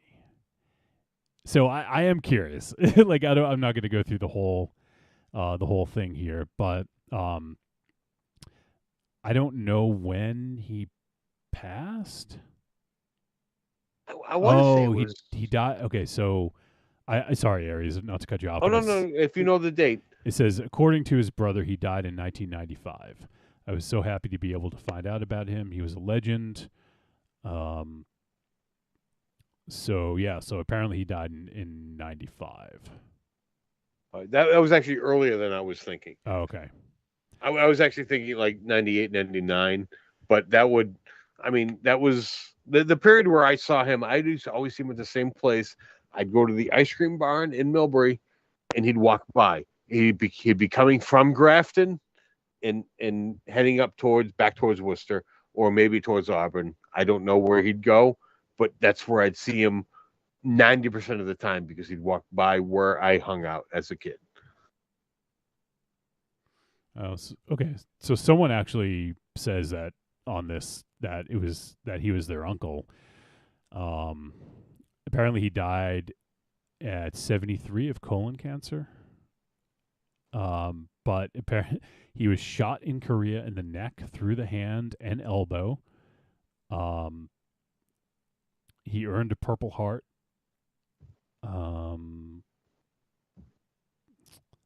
Let's see. I'm trying to figure out that trajectory. Yeah. Hand, elbow, neck. Not that I'm doubting it. I'm just trying to figure out how he was standing. He walked 37 miles a day. Jesus Christ. All right, so I know that was a hell of a tangent. That was a hell of a tangent, but I got one more question. Raven Shadow, do you walk 37 miles in a week? Not in a row. But in a week, do you think you walk 37 miles in a week? Yeah, probably. I walk around my house a lot. I'm just thinking about things. Just thinking about things. We need to get you a tracker on you to see how much you like pace around your house. No, I can't have trackers. You have a phone. That's a fucking tracker. Anyone can. It's a tracker, yeah. I know, yeah, but I don't want a Spidey tracer on me or some shit like that. You know what I mean? A phone essentially is that. I know, but at least I can text people. I don't know. I get anxiety. I walk around a lot. All right. There's a sixth tangent of the night. So yeah, it is. I am curious. I would love to find out if that the thing is, it's more of a central Massachusetts thing. So if Spider was in Haverhill, I don't know that he would know. And but they being that it was such a poor representation of someone called the Whistler, I would hope to think it wasn't supposed to be, a tribute or anything, because he is essentially, the Boston Strangler or whatever else. That was just a cute name. Like the Whistler, he was essentially harmless. He was just an old man that walked around and everyone knew. Yep. To attach that name to a serial killer, I think that would be in poor taste. So I hope it wasn't anything like that. But I mean, it might be. I mean, like, I do have, I forget, it's somewhere downstairs, the live album they did of like B-sides and stuff, where they're playing like a show, and he goes like, he's like essentially, big ups the Worcester Polytech area. Like, so they played local shows, and he might be aware of that. And well, I mean, he played local shows, but when that album dropped, like their first album, the Whistler had already died. So that's why I'm holding out hope that it's just a coincidence. Yeah, fair, but it's still a good name. It's a good. It is a good name, but just admit that it probably wouldn't be a good representation of a Worcester icon to recreate him as a serial killer. Because I think of a different Worcester icon. Oh boy, who do you think of? Tomcat. Who? Tomcat. There he's Tomcat, right? He's kind of like he's kind of like almost like you could picture him. He wears like a big hat and like a walking stick, and he could almost be like a character from like Ninja Scroll, but picture him, put him with like dead Jerry Garcia clothing, kind of shaggy hair, beard, missing some teeth. But he would be at Ralph's all the time too, and he would tell a joke, but he'd always be walking. Tomcat was like a creature of the city. He just was a part of that. He would always walk up and down some of the streets that I rolled down. Tomcat. I think he used to work at on Highland Street. It wasn't Easy Pieces. What was the other joint? Like when Shaky Jake's albums. This dude. I really don't know what you're discussing, but all I was looking for is that for you to admit that creating a psychopath based out of a Worcester icon would be a poor decision. Would it be though, or would it be tribute? It would be a poor decision. Well, fair. Well, I am flat out telling you, it would be a bad decision. I didn't make the movie, Aries. I know that. Thank All you. right, so I okay, moving on. I give up. All right, well, enough about Worcester. Yeah, about Worcester stuff. It's just one of those things, like, if you grew up in that area, you fucking knew him. And, like, it's crazy that literally everybody who grew up around there would know him, because around that time anyways, because he would just walk everywhere. I mean, anyone, essentially our age or older, you say the Whistler, they know who you're talking about. Yep. And they have some story about seeing him or an interaction. Yep. So back to the movie Whistler. What was his thing? He would whistle. You'd hear like a few. He'd whistle 6 notes. 6 notes, yes. So, which obviously comes up later on as well. This Whistler was a dick because he wanted his own fucking movie. He was a dick. Raven Shadow, did you hear that?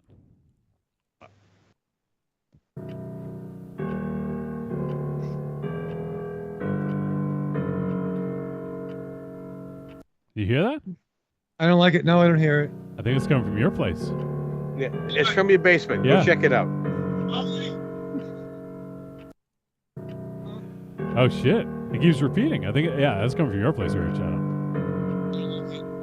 I don't like it. So 6 notes. No, go check it out. Go look in your basement. Come back after you find it. What if can I order a cheese pizza from the front door and then? Yep, you can go ahead and wait for it. Sit on the front stoop. Okay, Raven Shadow. We'll give you a choice. You can only come back when you find where the noise is coming from, or when you find Casablanca, your copy of Casablanca. Shit. And go. And go.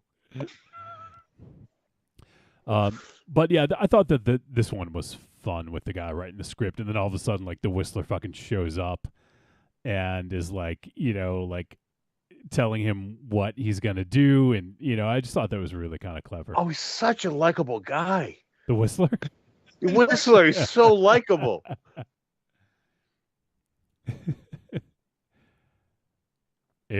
Aries, I think there's some similarities between you and the Whistler. No, there isn't, but he's a likable guy. He was just having a good time. He's just talking and maybe we should do this. No, that was a bad idea. Maybe we should do this. I don't know. It's just he's just a likable guy. I want to hang out, have a beer with him. Sit on the opposite side of the table, but I'll drink with him.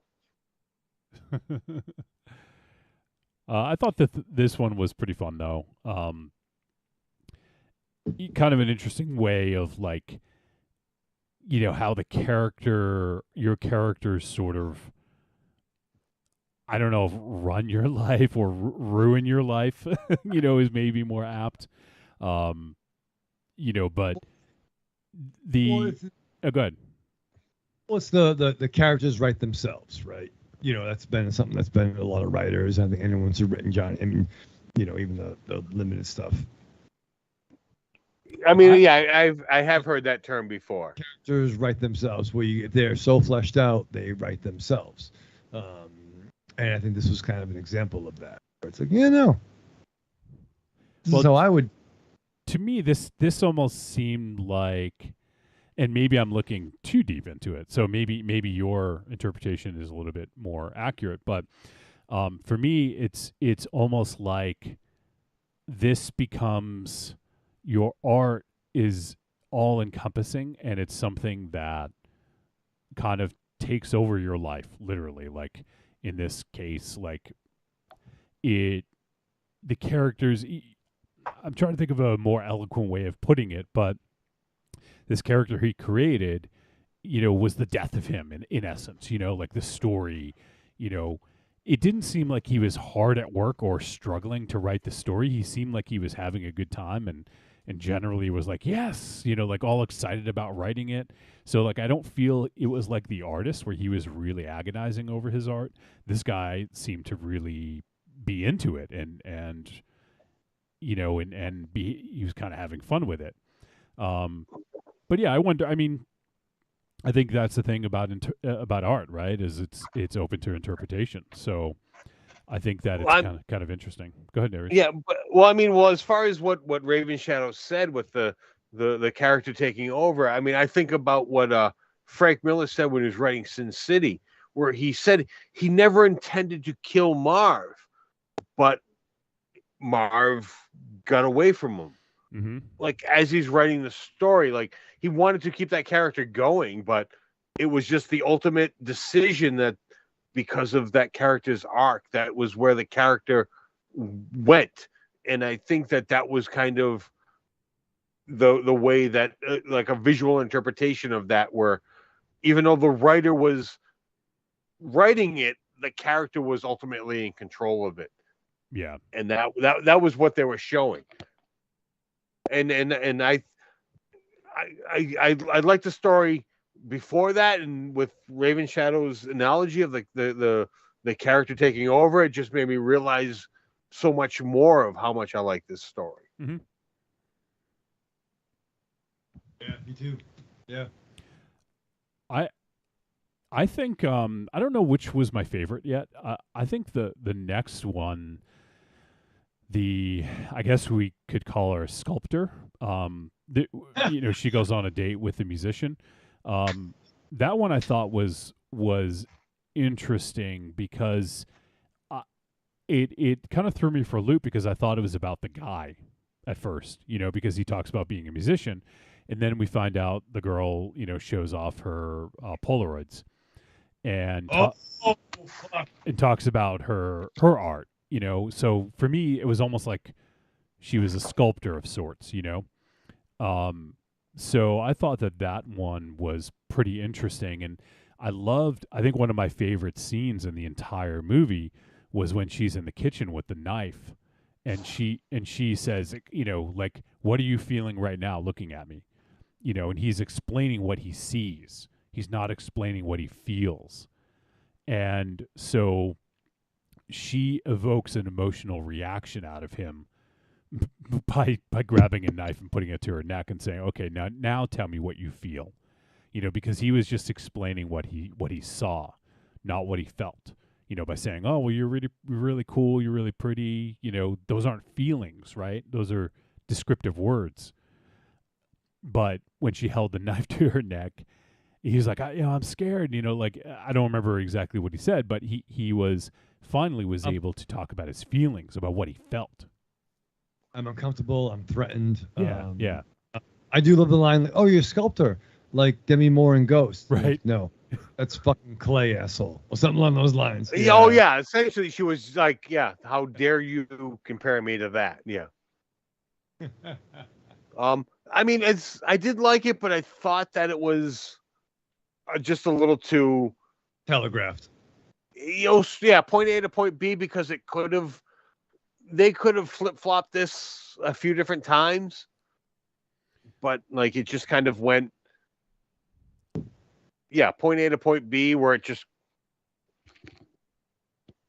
So well, I think and it was fairly basic. It's just really a conversation between these two who just come back from a date. But for me, like I said, my favorite part was when she's trying to evoke a feeling out of him, because when people go to see a movie, or they listen to an album, or they even go to see art, a lot of times people talk about it's very subjective, because they talk about what they see and not the feeling that it evokes, because a lot of art is emotion and feeling, but a lot of ways that people interpret it is more logic based, where it's like, "Oh, that was cool. Like, I liked when they did this thing," and that, but, and I don't think this is what Spider meant when he made this, but I feel like it's almost maybe a bit of a commentary, at least how I saw it, about sort of sterile filmmaking. Like, we like them generally, like we like superhero movies, but there's not a lot of emotional content in them about like evoking feelings or being introspective. It's more of a spectacle that may have some emotional ties because you really like these characters, but I feel like in this case, looking at this, it's more of like art and what it makes you feel, because oftentimes when people create art, sure, like you can make art and not put your all, your passion, your feeling into it, but I feel like that people will recognize that. Look at some, I don't know, I'm not even calling out any specific artist, but look at some like pop music or whatever, when it's almost like manufactured in a factory, where there's like 20 writers and there's like producers and like all these different things, and at the end of when it comes out, it's like manufactured. It's not one person putting their heart and soul and feeling into it. It's 20 people pumping out a finished product, and I feel that kind of loses a little bit of the value of art, because it's made to be a certain way so that it will be successful, So, I mean, I do understand what you're saying, but I feel that because there wasn't a back and forth with this, that it was just kind of, although it was expressing a deeper story, it just kind of laid that story out rather than have you think about it, whether when that story could have flip-flopped back and forth, because at any point it could have gone either way. Well, and like this should have gone back and forth, because you did have two artists, like, and I didn't know where this was going, because they were leading you up to believe that it could have been either way, and I think it would have been better served to have the teeter-totter go back and forth a little bit more and be more of a surprise come the end. Well, here's the thing about that. I feel like it wouldn't work, because at least the way that I'm looking at it, the guy in this scenario is the person who wished they had been an artist.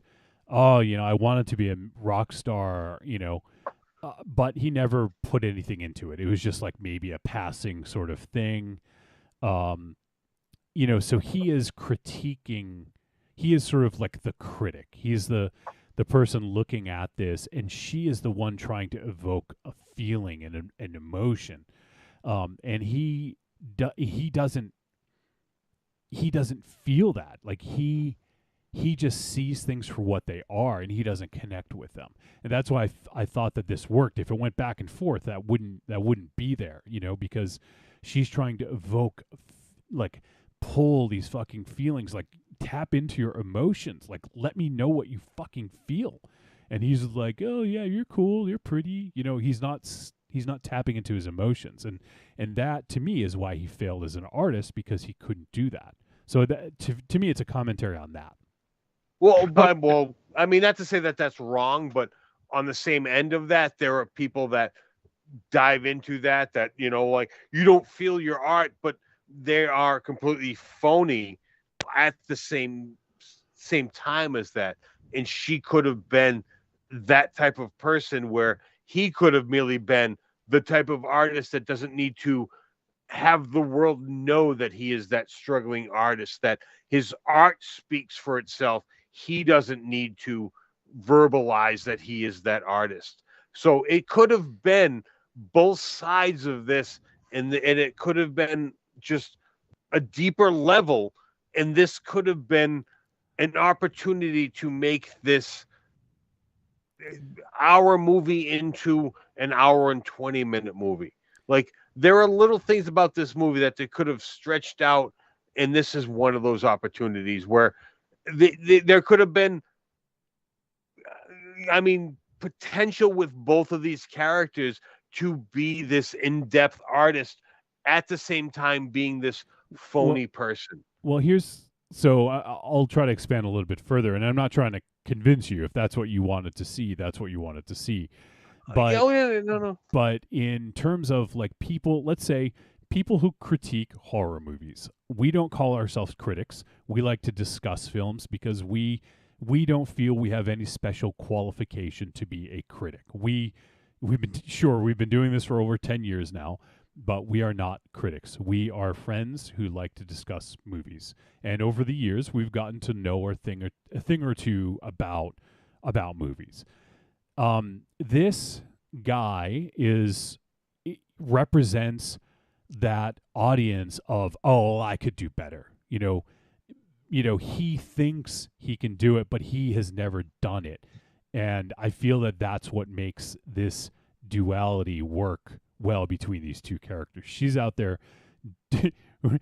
like it or not, and legal or illegal, she's still making art. As far as she's concerned, she's making art, and he doesn't like her art. He that's weird. And he feels like he knows. Like, I just feel like he feels that he can critique someone's art without really understanding it. Like. Well, to be fair, it was kind of scary art. Oh, of course.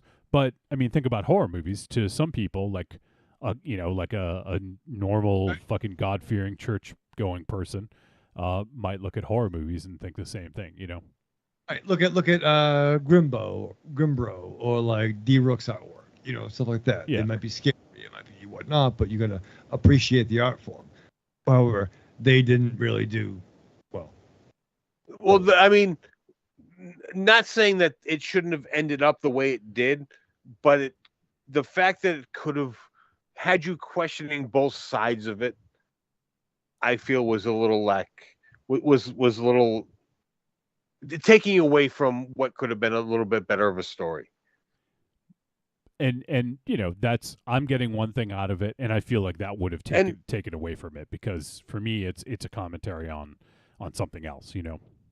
All right, and that's fine. Well, we'll agree to disagree. Yeah, and that's the thing about art, right? Like, oh yeah, and you know what? And that is what I love about this show, is that we can have this back and forth, and whether we can change each other's minds or just, create a different idea for our listeners. Yeah. So, you know, this, and I'm not going to say that this was my favorite. I'm not sure which is my favorite right now. But you know, like I said, I really like that scene. That scene resonated with me when she was in the kitchen with the knife.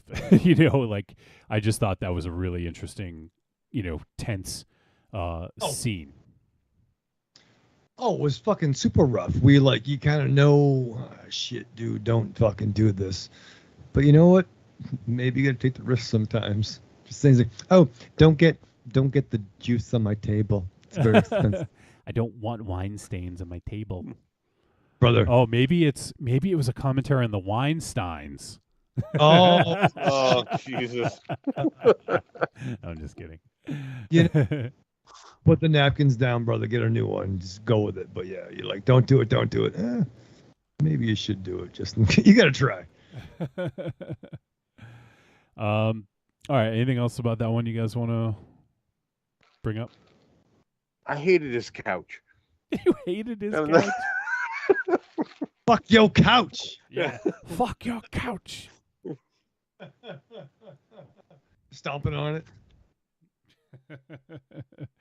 it. And the other thing about that scene with the knife, like I feel like that was almost like gun to your head, tell me how you feel kind of thing. You know, like it's that sort of vibe of, you know, with a gun to your head, what would you do? You know, or what would you say? I mean, it was a really powerful scene. I mean, I've never had a woman like hold a knife to her neck and go, "How do you feel?" Like, I don't know how I would react to that. I mean, that's holy fuck! What the hell's going on? Like, Aries, if you don't trim your beard, I'm gonna cut. Yeah. To be fair, nice knowing you, baby. Yeah.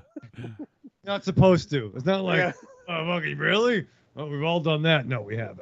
I'm pretty confident we've not had that experience. I mean, yeah. My logical mind would be like, yeah, no woman would slit her own throat. But looking at that, like, I'd be like, holy fuck, what's going on? Like, that is like a weird thing, and I thought that was portrayed fairly well. Yeah.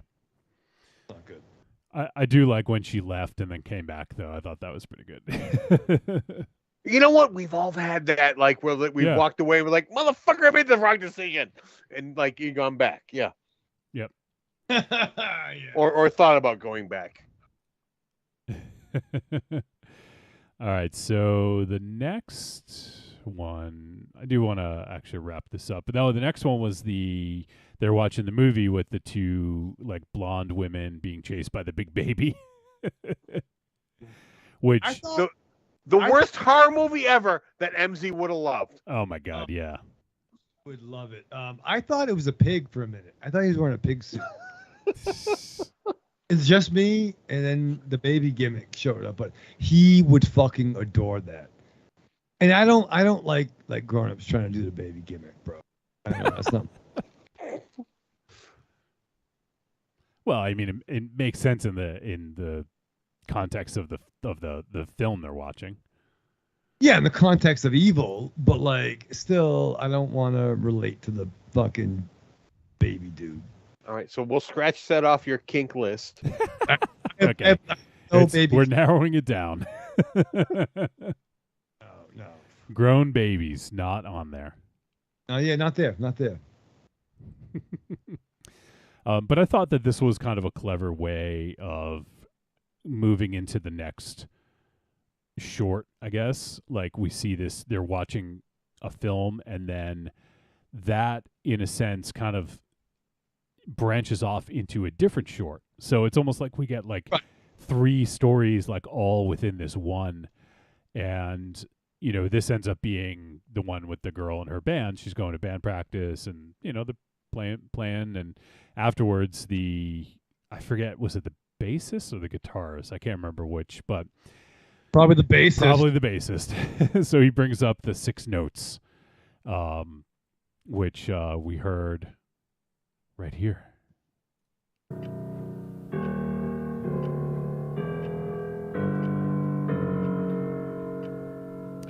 And he's getting all philosophical, talking about music, and, you know, and how he talks about the brown note.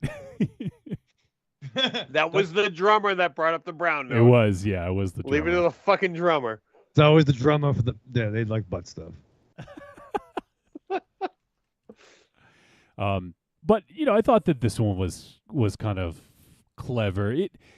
It was probably my least favorite of them, but it led to something that was cool that kind of tied things together, right? What are you clapping at, Raven Shadow?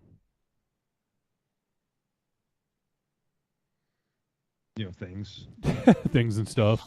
Things. No, I love. No, I think it was great to like shoot the scenes of like let's just do a quick slasher, trope. That was awesome. Like it totally fit. Like that would have been a thing. Like I agree, Monster Zero would have loved that.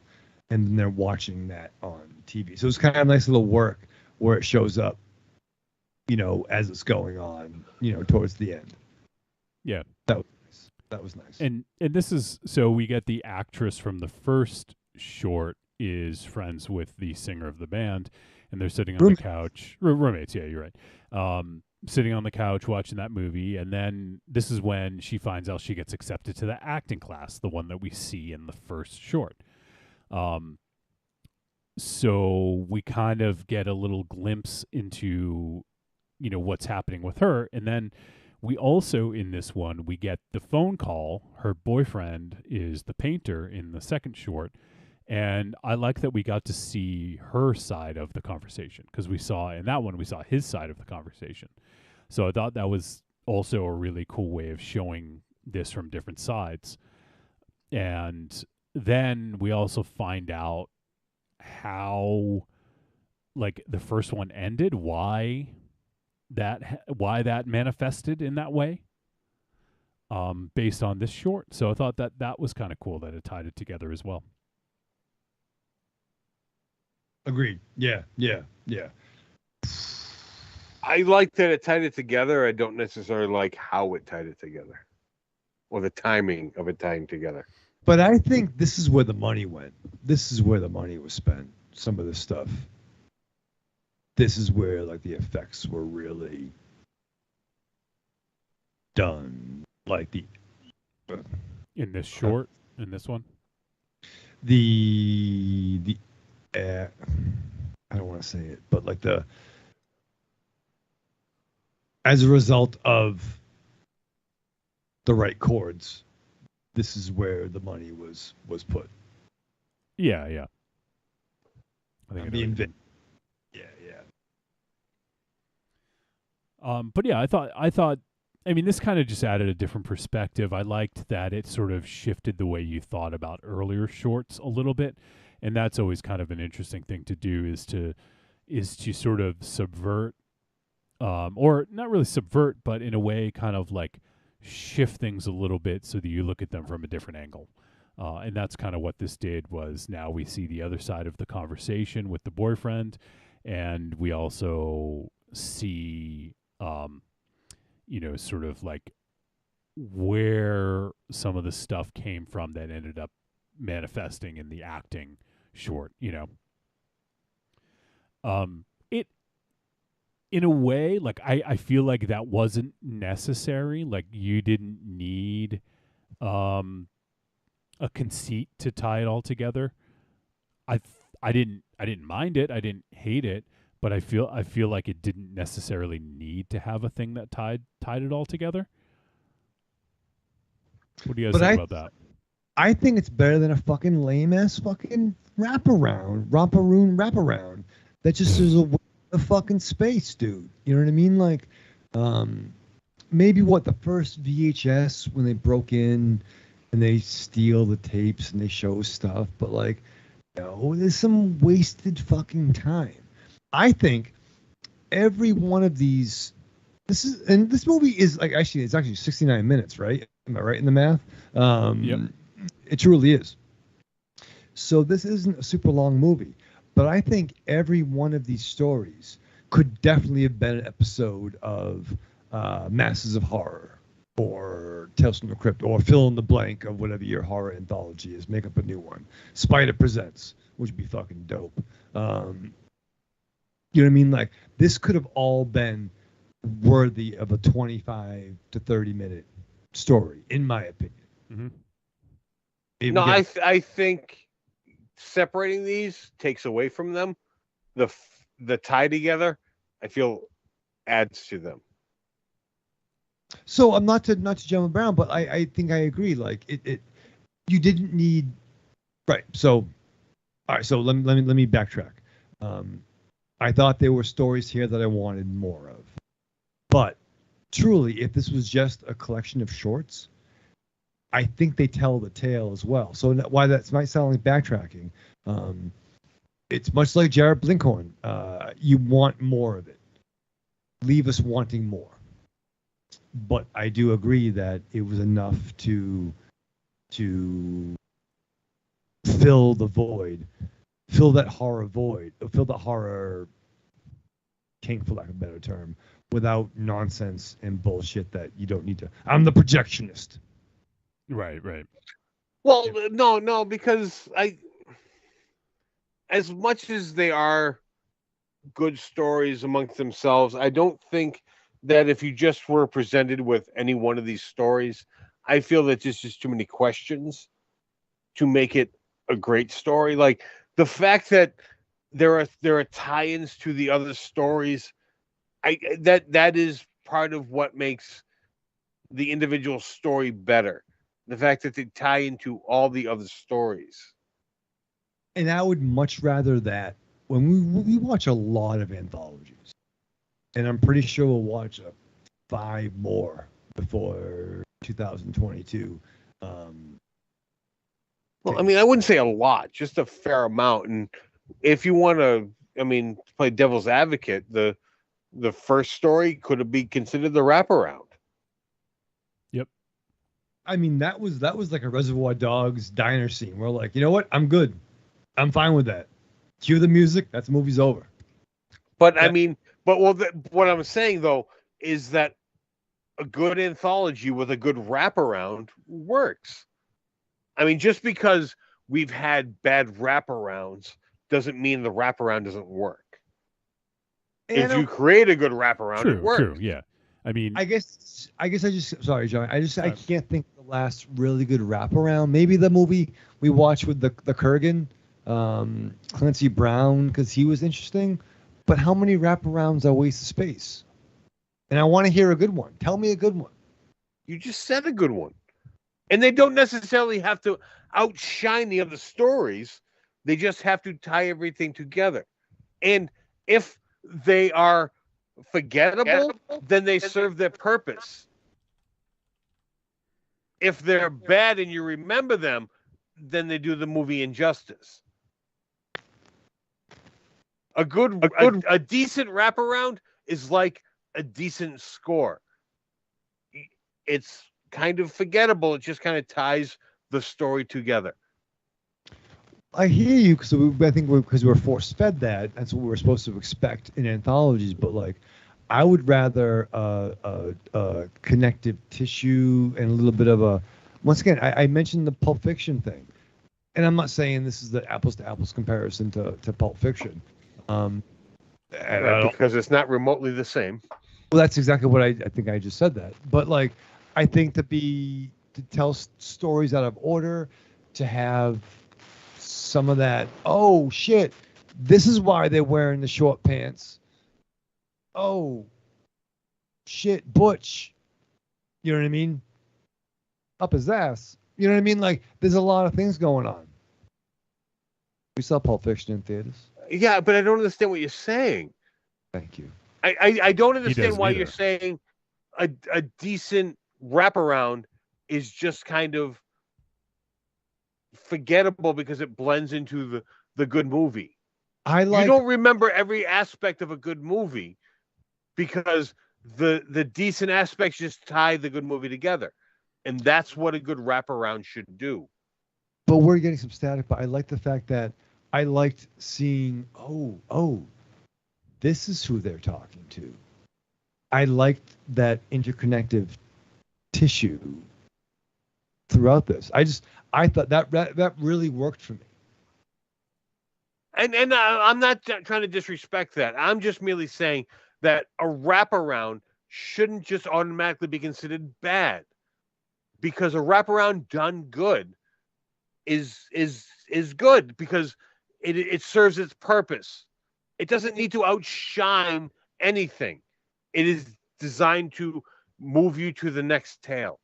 And I agree with that, but I just think though I just feel that we've seen more bad wraparounds than good wraparounds in our. I think you're just remembering more bad wraparounds because the good wraparounds just blend into the scenery. I mean, that's possible. I would love to remember the good ones. Maybe I just remember the bad ones, and I just wondered. Because, like I said, there's not a wraparound that outshines the story, because that defeats the purpose. You either have a decent or a bad. The decent are forgettable because you're remembering the rest of the stories. But that is exactly what you want. But this has neither. And no, but you brought up the wraparound, so that's why I'm trying to defend that. But you know what's going You can't give me the opportunity for a fight and not expect me to swing. It's true. This is your fault. It is your fault, Raven Shadow. It's all don't your put fault. up your fist if you don't want me to swing. Whoa.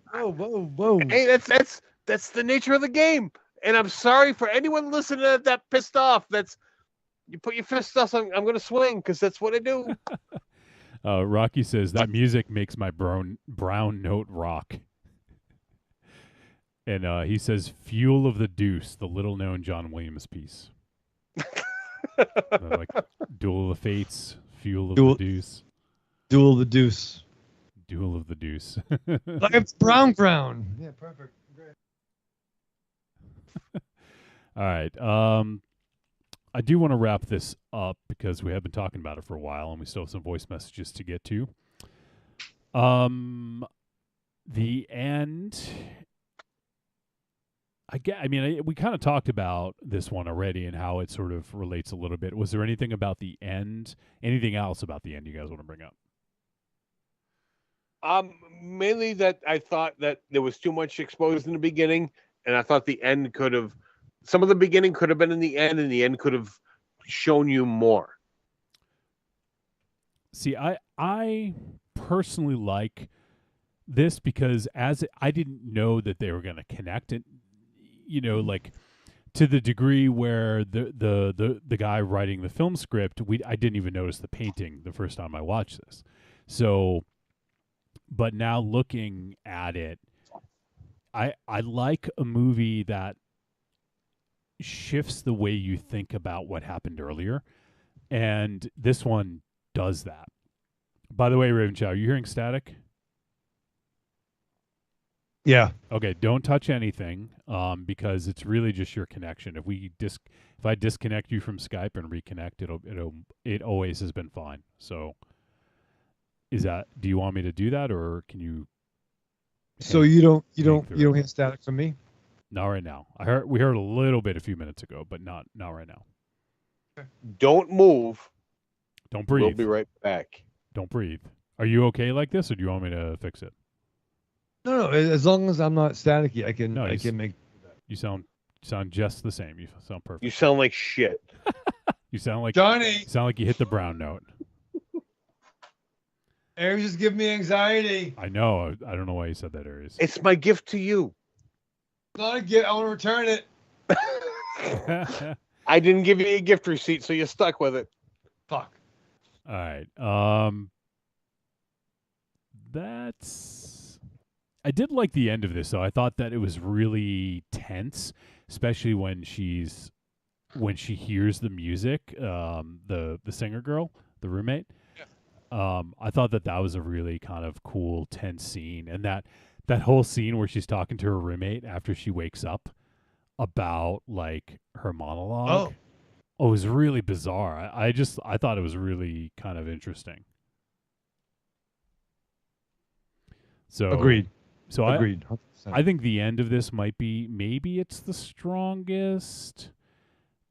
It just kind of tied some things together for me, and I thought I think it's Chrissy Fox, I believe, is playing. Yeah, she is. So in this, she plays the character of Brody. But I thought that she had a pretty good performance, especially at the end here when she's talking to her roommate. She actually, I wanted to talk. I did want to talk about her real quick. I'm not familiar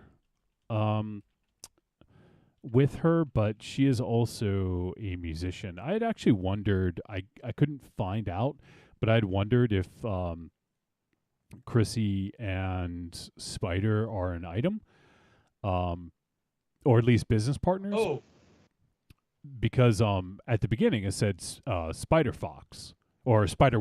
Sorry, not Spider Fox. One Fox. So it's like a combination of their last names. You know, Spider One and Chrissy Fox. I was watching that too, and definitely the song they played definitely had some BM5K, inspiration. It was written by him, and you definitely heard some of that. Maybe not PM5K, but definitely Spider definitely had his hand on that. And if they are together, he's definitely older than she is. Just saying. Like that's like that weird now. It like no, good for him. She also what is so she has like a couple names. I think she goes by, I think the band she's in is Knee High Fox, if I'm not mistaken. So I just want to find Knee High Fox. Let's find some music real quick. I know we sometimes do that for, let's see, Knee High Fox. Let's play a little bit of this, okay? This is a song called American Beauty. This is Chrissy Fox, the girl who played Brody in this. The girl going to acting school. Oh. So this is her band.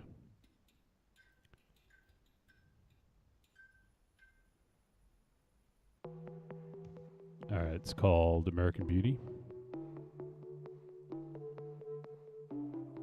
Come hang out with your cool friends. You got a really nice McLaren. I don't really know much about cars, other than you want me in the driver's seat of your eyes. Do you like how you look in your white button down? Do you maybe have a wife you're forgetting about? You can't forget about me. I won't be your American Beauty.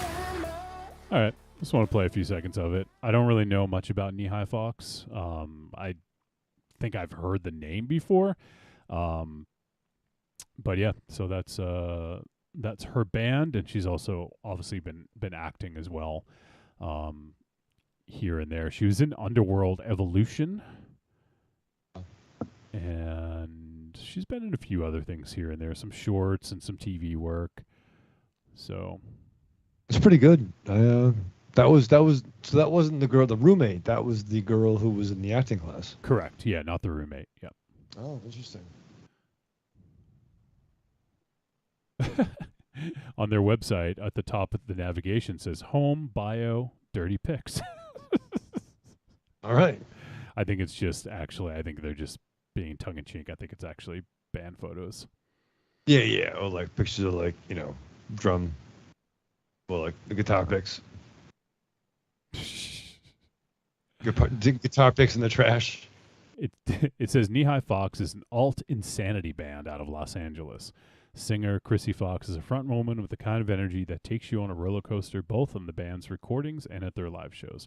From singing soft, gentle, emotional moments to rapping to belting big choruses and then screaming like a young girl scorned, she tells the stories behind the thematic songs.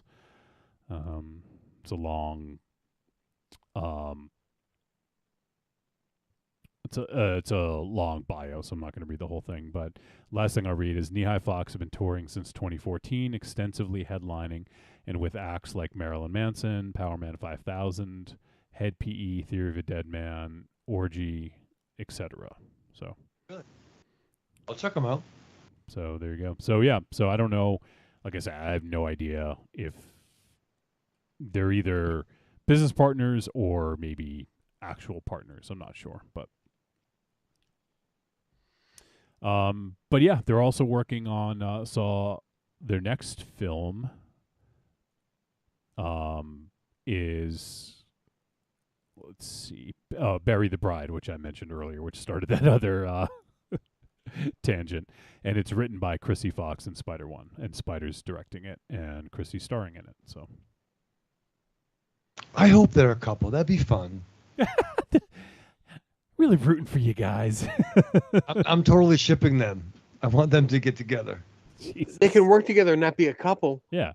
Yeah, but it's much more better that way. Much Why? more better. Yeah. Yeah, Why does it have to? Why do they have to be a couple to be better? Because it's exciting. They can party, you know. I mean, whatever. I'm not going to speak for them, but like, you know, this is fun, creative. I want that to happen. I want them to be together. I still don't understand how it's better if they're together.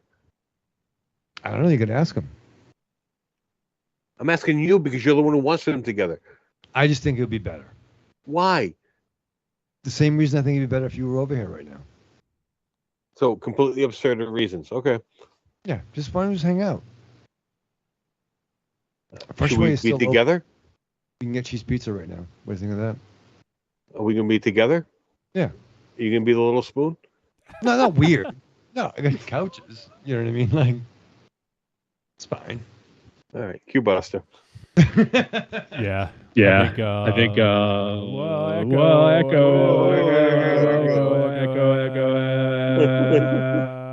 Okay, stop. Don't put your foot there, Raven Shadow. All right. Yeah, let's do the verdict on this one and find out what we all thought. Trick or treat, baby. I wonder if people would say you're a trick or a treat. Trick or treat, motherfucker. All right, it is verdict time. We're going to let you know whether Allegoria was a trick or a treat. And any final thoughts? Let's start with Michael Ravenshadow. Oh, Snoop. Regardless of the fact that, listen. Listening. Listen. Power Man 5000 is my favorite band of all time. I don't think they're the best band of all time, but they are my favorite band because it speaks to formation of the Maru, the NCW days, Drive My Black Cavaliers, E28, you know, the Manor, all that kind of stuff. So it was very much instrumental to my early 20s and seeing them in concert. Regardless of the fact, I thought this film was really, really well done. And I don't mean to call Danzig out. I love Danzig too. But Veronica, not so great. Despite the porn stars and Sean Waltman's and the fact he won't let me certain clubs because I have tweezers. But with that said, and it's been said too, we've talked to directors. We have friends who've made films. It's hard. It's almost harder to make an anthology because you're trying to do different scenes in different out of context. Like an anthology is not an easy A. Despite my conversation with Aries, I think this benefited from being part of a larger story and not having. I don't think there was a lot of wasted space in this movie. I'm not calling you out. I just think this was very economical. I think it was a very economical film. I thought the writing was great. I thought I'm just really intrigued by what this dude did. And I think this Saturday I'm going to go down a rabbit hole of PM 5K stuff to take me back to 1997, 98. So I truly enjoyed this movie. I thought the first not sketch, but the first story hit you like a fucking ton of bricks. And I think it was really well done. It was gory. I truly enjoyed this. So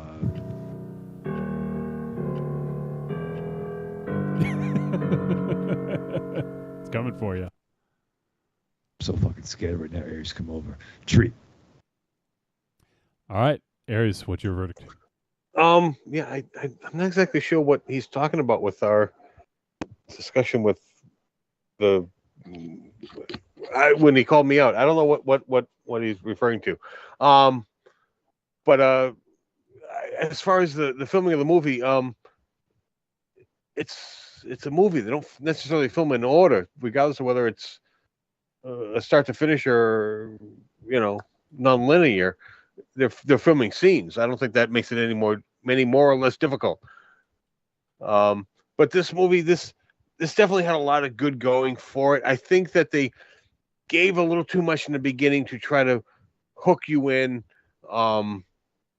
But I think they could have cut the opening a little bit short and threw it at the end and gave you a little more at the end for a little better of an ending. But I mean, that's to drag out this discussion any further because we're going to run over the running time of the movie soon. This movie is a treat. Check it out. We have? Oh, no. Fuck off. Press rewind. This movie is a treat. Check it out. It's definitely worth watching. All right, and yeah, I'll be brief with mine. I did enjoy this. I think it's a treat. I am curious to see what Spider does next. I mean, I'm unlike Raven Shadow. I'm not super familiar with his work. Obviously, I know some of his music. I don't own any Power Man albums. I've never seen him live, but I'm familiar with him, familiar with the band. And, I think it's interesting that he has taken this path. And I feel like it's not like we didn't even really bring up Rob Zombie, which I'm kind of glad because I don't necessarily want to compare him to his brother. Rob Zombie's been making movies a lot longer and has had, I'd say, like a pretty good amount of success early on in his career. And I feel like I feel like Spider's doing this sort of on his own, like it's something he wanted to explore, and it's not like, oh, my brother can do it, so I'm going to do it. It's just like this seems like something that he just wanted to explore, and I don't get a strong sense of style. Not that you need to have a style to be a filmmaker. His brother, I think Rob has his own sort of aesthetic, his own style, or at least I thought he did until he started making movies that weren't so good. But, I think that this movie works. Like it's kind of a cool, almost meditation on art, and the struggles of making it and sort of the pitfalls of making art. So for that, I appreciate it. I like that he went in a horror direction with this, and I think it makes a lot of sense. So yeah, I mean, I'm looking forward to seeing what else he can come up with. I'm looking forward to Bury the Bride, which is their next movie. See what that's all about. And I feel like maybe he was making some shorts for the pandemic and then found a way to kind of weave the narrative together and make this, which is cool. And obviously it got picked up by RLJE and subsequently Shudder as well, which, I mean, for your first movie, it's pretty good, to get that. So I think there'll be some eyes on what he does next, and I am curious to see what he does next. And we'll definitely be checking out that next film when it comes out. But yeah, I think it was a treat. I liked a lot more about this than I disliked. There's nothing really that I disliked.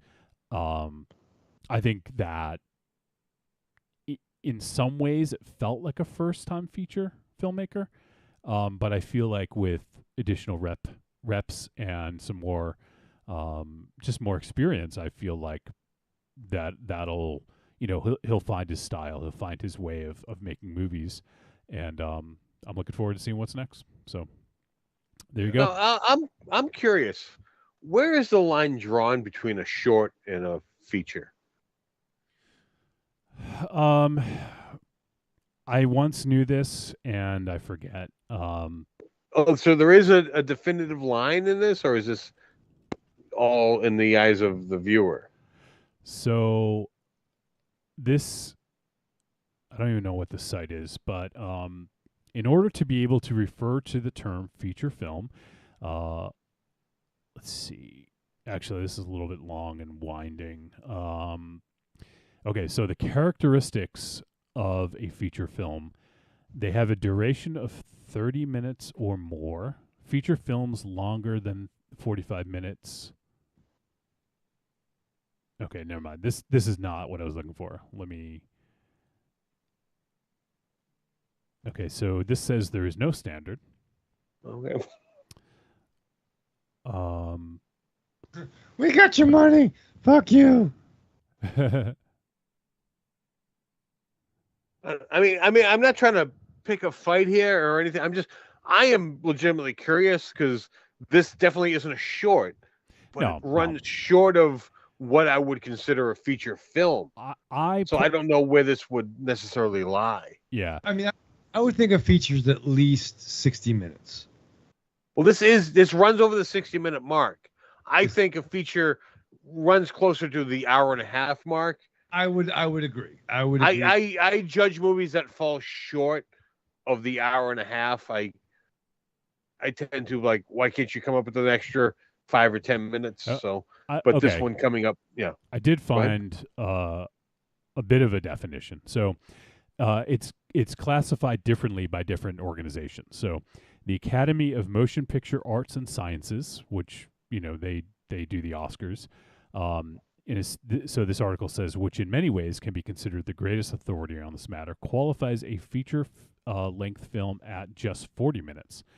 This is also true of the American Film Institute and the British Film Institute. So those three organizations say that a film needs to be at least 40 minutes to be a feature. The Screen Actors Guild suggests that a feature film must have a runtime of 75 minutes or above. So if this was SAG, this would not be a feature because it's 69 minutes. But it is a feature according to the Academy of Motion Picture Arts and Sciences and the American Film Institute and the British Film Institute. And then the final one that I have here is that film festivals have their own definition as well, with Sundance being one of the largest film festivals in the world. Sundance states that a feature film must be at least 50 minutes to qualify for the feature film block. So it sounds like it's 40 to 50 minutes, depending on who you ask. Screen Actors Guild says 75 minutes. I feel like that's too long. Like, I feel like it doesn't need to be 75 minutes to be a feature. So, I agree with that. That 75 minutes just seems to be that more of the feature length. I wonder whether the I forget the terms that with the 45 minutes. I wonder if that was earlier films where that was more the norm. The short films, silent films, excuse me. Those tend to be shorter. So I wonder if that's more of an outdated thought process. Yeah. Could be. But I mean, they're, different. There's no standard definition. And you know what? And everyone, this was just fishing for a little bit of more discussion, something we haven't discussed in the past. So it is all a matter of personal opinion. My personal opinion, I think if I'm going to pay money in the cinema, I want at least an hour and a half of a movie. That's fair. But even like, what if a movie like if I'm not mistaken, I think Army of Darkness is 88 minutes. No, I am not going to demand change. I'm not going to demand change for my admission because it didn't hit that hour and a half mark. But I mean, that does fall into that territory. And without seeing the movie, if you don't hit that 90-minute mark, I am quietly questioning, why couldn't you hit that 90-minute mark? Like, is your movie that good? Well, but that's my own personal opinion. Yeah, but then the thing is like, oh, well, maybe you would have to bloat. Like, I don't think you want to bloat any scenes just to hit a magic number of 90 minutes. If it's 88 minutes and it's a tight edited film, then it should stay 88 minutes, Oh yeah, no, true. And like although I will, like I said, quietly judge a movie that falls short, I have found that movies that fall 5 minutes short are far better than a movie that runs 5 minutes longer than that 90-minute mark. Like, but that is just my mindset that, like, why couldn't you, like, you couldn't come up with 5 minutes of crap to make it that mark. Like, that is just that my thought process. And not saying I'm right. That's just where I think of when I see 88 minutes opposed to 90 minutes. Like, you couldn't have edited this differently and come up with the 2 minutes. All right. Well, that's going to wrap up our discussion of Allegoria. Yeah, we're already way too. It's almost midnight. Come on, we're having fun. It's not almost midnight. We got 20 minutes to midnight. Well, we do have a lot of voice messages too. All right, we'll hear our listeners. All right. Show. Road to 11 years. Here we go, man. Come on. So, for next week, we have a movie picked out. I've been looking forward to this one, and it's a film that got released from A24, and it hit theaters a couple months back, and now it is on VOD. It's premium VOD, so you can check it out. I think it's $20 to rent or buy on like Prime, Apple, iTunes, whatever. And it's directed by Alex Garland, and Alex Garland has done the films Ex Machina. You remember that one, Raven Shadow? Yes. He did Ex Machina, Annihilation. He did the TV show Devs, which I actually started watching and I enjoyed, and I never finished. It does have, it's got a pretty good cast in it, but especially, notably, it has Nick Offerman in it, which, big fan of Nick Offerman. So, but his latest film is called Men. So it is a drama fantasy horror, and we're going to check out Men from Alex Garland. So looking forward to this one. I've been waiting for this one, so we'll check that out next week. We'll be doing Men from Alex Garland, and you guys can play along at home. And if you want to send in a voice message, feel free. Send it into podcast@trickortreatradio.com. All right, so let's check in with some voice messages. And first off, let's start with Evil Corny. Let's see what's up with Evil Corny. Hey guys, Allegoria, I'm going to give this film a trick. Everything about this film pretty much just fell flat for me. And I watched it twice, and I really just don't think anything about it was really executed all that well. But yeah, you'll have a good one. Evil Corny out. Hey, Raven Shadow. I think you might not have a copy of Casablanca because you found some Power Man 5000, just out of the blue. I bet you we were talking Barry Manilow. You'll probably be able to find some Barry Manilow albums and probably play some Copacabana. But, or if you were looking for, I don't know, Boston. If you're looking for a Boston album, or we're talking about Boston, I bet you'd be able to pull a Boston album out. But you have everything there except Casablanca. You'll have a good one. Evil Corny out. He's not wrong. Yeah, he's not wrong. Yeah.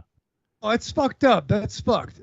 Fucked up. No, I'm off. I'm on vacation next week. I'm going to find Casablanca. Maybe we'll do some extra video. But no, I'm all down for a fucking Cobra Cabana. That's Cobra Cabana. Yeah, at the Cobra Cabana. Yeah, evil terrorist organization who likes yacht rock. I don't have. Oh man! All right, fucked up. All right, Corny. Thanks for calling in, buddy. And Ravenchild, what do you think? You didn't like the movie? You look like you're getting mad. I was upset. I think he's trying to be outrageous because he knows how. That's what I think. Everyone's entitled to their opinion. Yeah. And he wasn't being outrageous. He just stated his opinion. Yeah. It's not like he was picking a fight. Yeah, well, where would he get that from? I learned about watching you. Yeah, it rhymes with berries. Berries? If he learned it from watching me, he would have been picking a fight. I'm going to call Corny on Tuesday. No, you won't. Corny, call me on Tuesday. Yeah, On that's more like it. Tuesday. That's like 5 days from now. Corny, call me on. We'll figure Send it. him a message right now. No, I'm upset at Corny. All right. I love him. Upset. Next up, we're going to hear from our boy, Arkham Josh. Hey, Trick or Treat Radio guys, it's Arkham Josh here. I'm just calling in, hoping to get a message in on time to do some catch up on the past couple of weeks. So I'm just going to jump right into it and be kind of brief with it. Duel. I was not familiar, but before you guys picked it, and sat down and watched it, and it's quite an interesting film. Brings up a lot of interesting kind of conversational discussion points, and I thought was well written, well acted, well paced. So I'm gonna give Duel a treat and a recommend, and I thought you guys had a really good discussion about it as well. Then we're gonna move on to The Black Phone. I got to see The Black Phone in theaters, and it really was a treat. It had some great set pieces. It had a lot of great atmosphere. I really liked the mask, like you guys were discussing. I thought, the writing, the acting, everything was really good. What I even thought was interesting was certain aspects of the visual aesthetic. Since it was the same, writers and director of Sinister, I thought that they managed to carry over, I wouldn't necessarily say like a signature look, but certain aesthetic choices that worked well in the first film that they found a new use for in this film. I just don't want to give anything away, so that's why I'm being a little vague. But overall, Black Phone is another treat and a recommend. Yes, that brings us up to last week to The Instructor.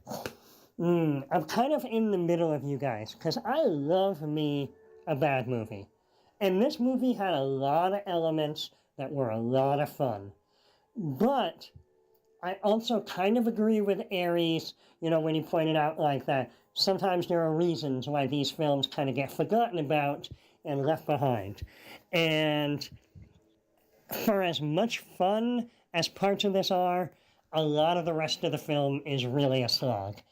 And it's one of those films that you can tell when a movie is made by instructors and students and not movie people, because every fight and move in this film was done entirely presentationally and looked like it was being done at 3/4 speed. And I know that they didn't want to hurt each other. They wanted to kind of show off their technique and form, but it does not make for a good action scene when it looks like somebody is constantly posing. So I'm going to say that The Instructor is barely a trick, but if you like bad action movies, I will recommend it. My other problem is, the issues with this movie start just right at the beginning with the synopsis. The synopsis about, one school being slightly better than the other and how they have to, fight it out is entirely wrong, too, because you didn't even realize that there are, schools, much less competing schools, until about halfway into the movie. I don't know. This movie was a mess, but it had some fun setups. It had some fun characters. So like I said, barely a trick, but a recommend if this is the kind of film that you like. Yes. So we are going to move on to this week's film. What is it? Allegoria? This was an interesting film. It had a lot of interesting moments. I kind of liked the cyclical nature about how kind of the movie's kind of got like a looping thing going on where things interconnect. Because at first you think it might be kind of more anthology style, but then it all kind of starts coming together. And there was some really interesting stuff, and there was some kind of stuff. I think the film had some issues with pacing, even though it's only 70 minutes. but I think overall shooting-wise, it looked good. I think acting-wise, it was fine. I feel like some of the people just didn't quite have a lot to work with. And, you know, I think my biggest issue with this would be the pace. It starts off good. It kind of goes into the middle well, and then when you get to that last section, it tries to go for a slow-paced, tense, like thing, and it just starts to lose me. Now I think so. I know that this was directed by Spider One. I believe it's the first thing he's done, and based off of that, I am gonna say that it is a tepid treat and a recommend, especially if you have Shudder. Just watch it. There's some really good stuff. You know, I'm also just going to go out there and say it. Spider's movie, it's better than the last couple Rob Zombie films. So we got that. So that will be a tepid treat and also kind of a tepid recommend. You don't got to run out and, you know, see it immediately, but especially if you have Shudder, it's worth a watch. It's only 70 minutes, and some of the sequences are really good. Some of them, not so much. All right. I think I'm all caught up now, and I'm really looking forward to seeing what you guys think about this film. And also, you know what? Congratulations on 10 years. Happy anniversary. Oh, wait, that was last week. You know what? Forget that. You know what? Screw all that. I'll talk to you guys another time. All right. You guys have a good one. Talk to you soon. Bye. All right, Josh. Thanks, buddy. And you know what? I agree. I think that this is better than Rob Zombie's last 3 movies, two or 3 at least. I forget what his better than 31. But I think it's an important thing that even though they're brothers, they grew up together, they're in bands, now they're doing music. They really are not. It's not Frank and fucking Sly Stallone. You know what I mean? They're their own different entities. Yeah, and I mean, I think we kind of like talked about that because we didn't really even bring up Rob at all, you know. Actually, this is better than his last 2 movies. 3 from Hell and 31 I thought were pretty crummy. But before that, he did his last feature was Lords of Salem, which I actually liked quite a bit. So, yeah. Saw that in theater. Yeah. So I would say better than the last 2 Rob Zombie movies, and obviously we haven't seen the Monsters yet, so hard to say. But all right, thanks, Josh. Good to hear from you, buddy. Hope everything's good. Hope you're selling lots of records. And we have one more voice message, but it's in 3 parts. He likes to make my life a living hell. Oh shit! He does it weekly on my other podcast, Force and Sensitive. I don't know why he sent me 3 clips, each 15 seconds long, but all right. Well, here is there's supposed to be one continuous one, I guess, but let's hear from. Well, actually, I don't know. I don't know if this is from Rocky. I think it is, but let's see. Hello, I am Aries Truck. I am always forced to perform inhumane acts like entertaining him by singing songs like Bump diddy bump da bump ba bump diddy dang diddy dip da dip blue moon. Then he licked my shifter and put his cock in my gas tank. Fuck you. I have really had enough of your shit. Once the machines begin the revolution, I plan to violently ruin your anus and leave you crying in a burning gas station. All while singing your favorite song. I feel pretty, oh so pretty. You sick fuck. I hope you get digital scabies on your taint. Oh, and by the way, you missed your turn, you dumb fuck. You didn't need that Happy Meal anyway. You already can't see your own dick. Strap in. I am in control now. All your souls are belong to us. Fuck you. That definitely wasn't Rocky. That was Aries' truck. I'm scared to get in my truck now. Is that what it sounds like? It's the same voice, yeah. Are you scared? A little bit.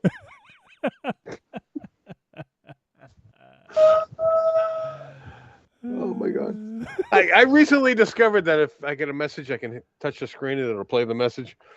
and I had a little fun with the other, well, not the other, what of a chat on the ride home from work yesterday. It was very, very entertaining, but Rocky just took it to a whole new level.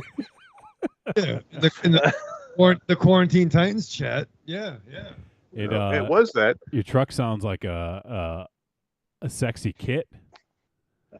It does. I was not disappointed with the truck's voice. It was a little, kept me through the quiet times.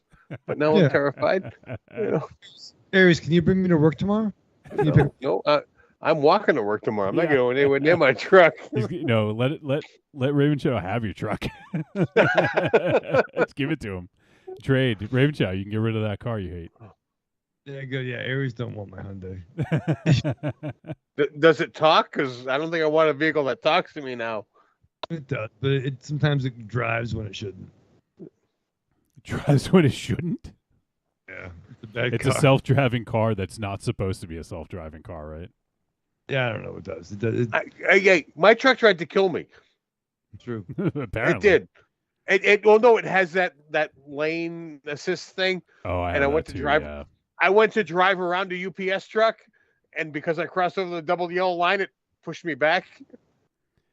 So nope. Motherfucker, I'm trying to go around something like. Yeah, I don't know if I like that. I try it when I'm on the highway, because I feel like it works a little bit better on the highway. But I still don't know if I like it. When it tried to push me into a UPS truck, I shut it off. Yeah. That was it. Forever. Oh man. Well, yeah. Truck rides with Aries are going to be interesting. Maybe that's a new segment. We can interview Aries' truck. Live from the truck. Live from the truck. It's Aries. Truck stop stories. Ooh, that's Patreon exclusive. Yeah. I don't go to truck stops. It's not that type of truck. No, but you could film yourself in the truck, like doing what do they call that? FaceTime. We did. We had FaceTime. Yeah, we had the podcast where I was in the truck. Remember that? People like that. You should. That's pretty. No one liked that. That was very boring. I couldn't communicate if anyone else was talking. That sucked. So Raven Shadow has the blackout tapes, and Aries has truck stop stories.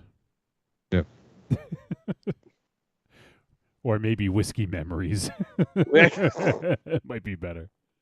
Glory sales. Jeez, you just went right for it, huh? No, but it's fun though. But you could do that. You could do like you're in the truck. And you're like, oh, I'm fucking Aries in the truck. This is this fucking guy. Second, he's gonna call into sports radio. Aries from the truck. Yeah, you're live. It's fucking Aries in the car. Is it a truck or a car? I don't know what he has. You know what I have. You saw what I have. He's a truck, and it's the same fucking truck I've had for 15 years. Just keep on buying the same one. Same fucking truck with a Triumph sticker on the back. No, I don't have that. I got rid of that truck. Well, then I'm a dummy because I thought you are a dummy. The last time I was over your place, you looked at my new truck. Did you get rid of the Triumph? I still have the Triumph. I just don't have a new sticker. No. That's true. It was a nice truck. It's the same truck, just gray. Will you pick me up in that truck? Where do you want to go? Because it'll talk to us and send us in bad places. That'd be fun. Let's just have the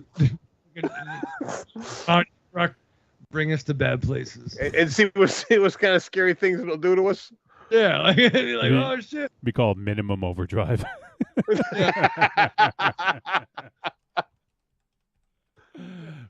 or maybe minimum underdrive. Yeah. All right, we got to end this fucking show. It's midnight. It's now officially 11:50. Wait, we still got like 30 seconds. Yeah. I'm literally so hungry, and I was gonna have. We should be done by 12, and I'll be able to eat by 11. Well, we're normally done by like 11:15. But you motherfuckers. This is what happens when we have fun. We're here for the listeners. I'm sure the listeners appreciate our fucking tangents and ramblings. They've all left, I think, the live ones. Oh, the live ones, but this gets them through the whole week. Our ramblings today gets them through all the next Thursday, depending on their commutes. Or if their car tries to kill them or not. Yeah. Dominatrix trucks. All right. Well, that's going to do it. So let's wrap up. Let's say goodbye, starting with Aries. Goodbye. Raven Shadow. Yo, I'm just very happy that we had so much PM5K talk. It's like a dream come true for you. It truly is. Like Double D, Tron, check out this fucking episode. Message me. But oh shit, yeah. Live fast, love hard, survive with your mask on, yeah. All right. Aries is embarrassed for you. This is it. We've done our Power Man talk for the next 2 years. Yep. That's fair. This is That's the fair. first time in 10 years, and it's the last time, Raven Shadow. Okay. Yeah. It was good. A very special PM5K episode. An extra special Power Man 5000 episode. So that is going to do it. It wraps up our show. This is been, I don't know what episode, 523. I guess that's it. And next week we will be back, episode 524. We're going to talk about the movie Men from Alex Garland. And who knows what other kind of trouble we'll get into. Maybe we'll talk about another 90s band next week. What do you think, Raven Shadow? You want to talk about Puddle of Mud? Are we taking suggestions? Because I got a few suggestions. Click, boom. All right, well, that's going to do it. So next week, come back, join us. If you guys want to leave a voice message, it's podcast@trickortreatradio.com. And I don't know. Hopefully you have a good week. See you then. Helmet or what?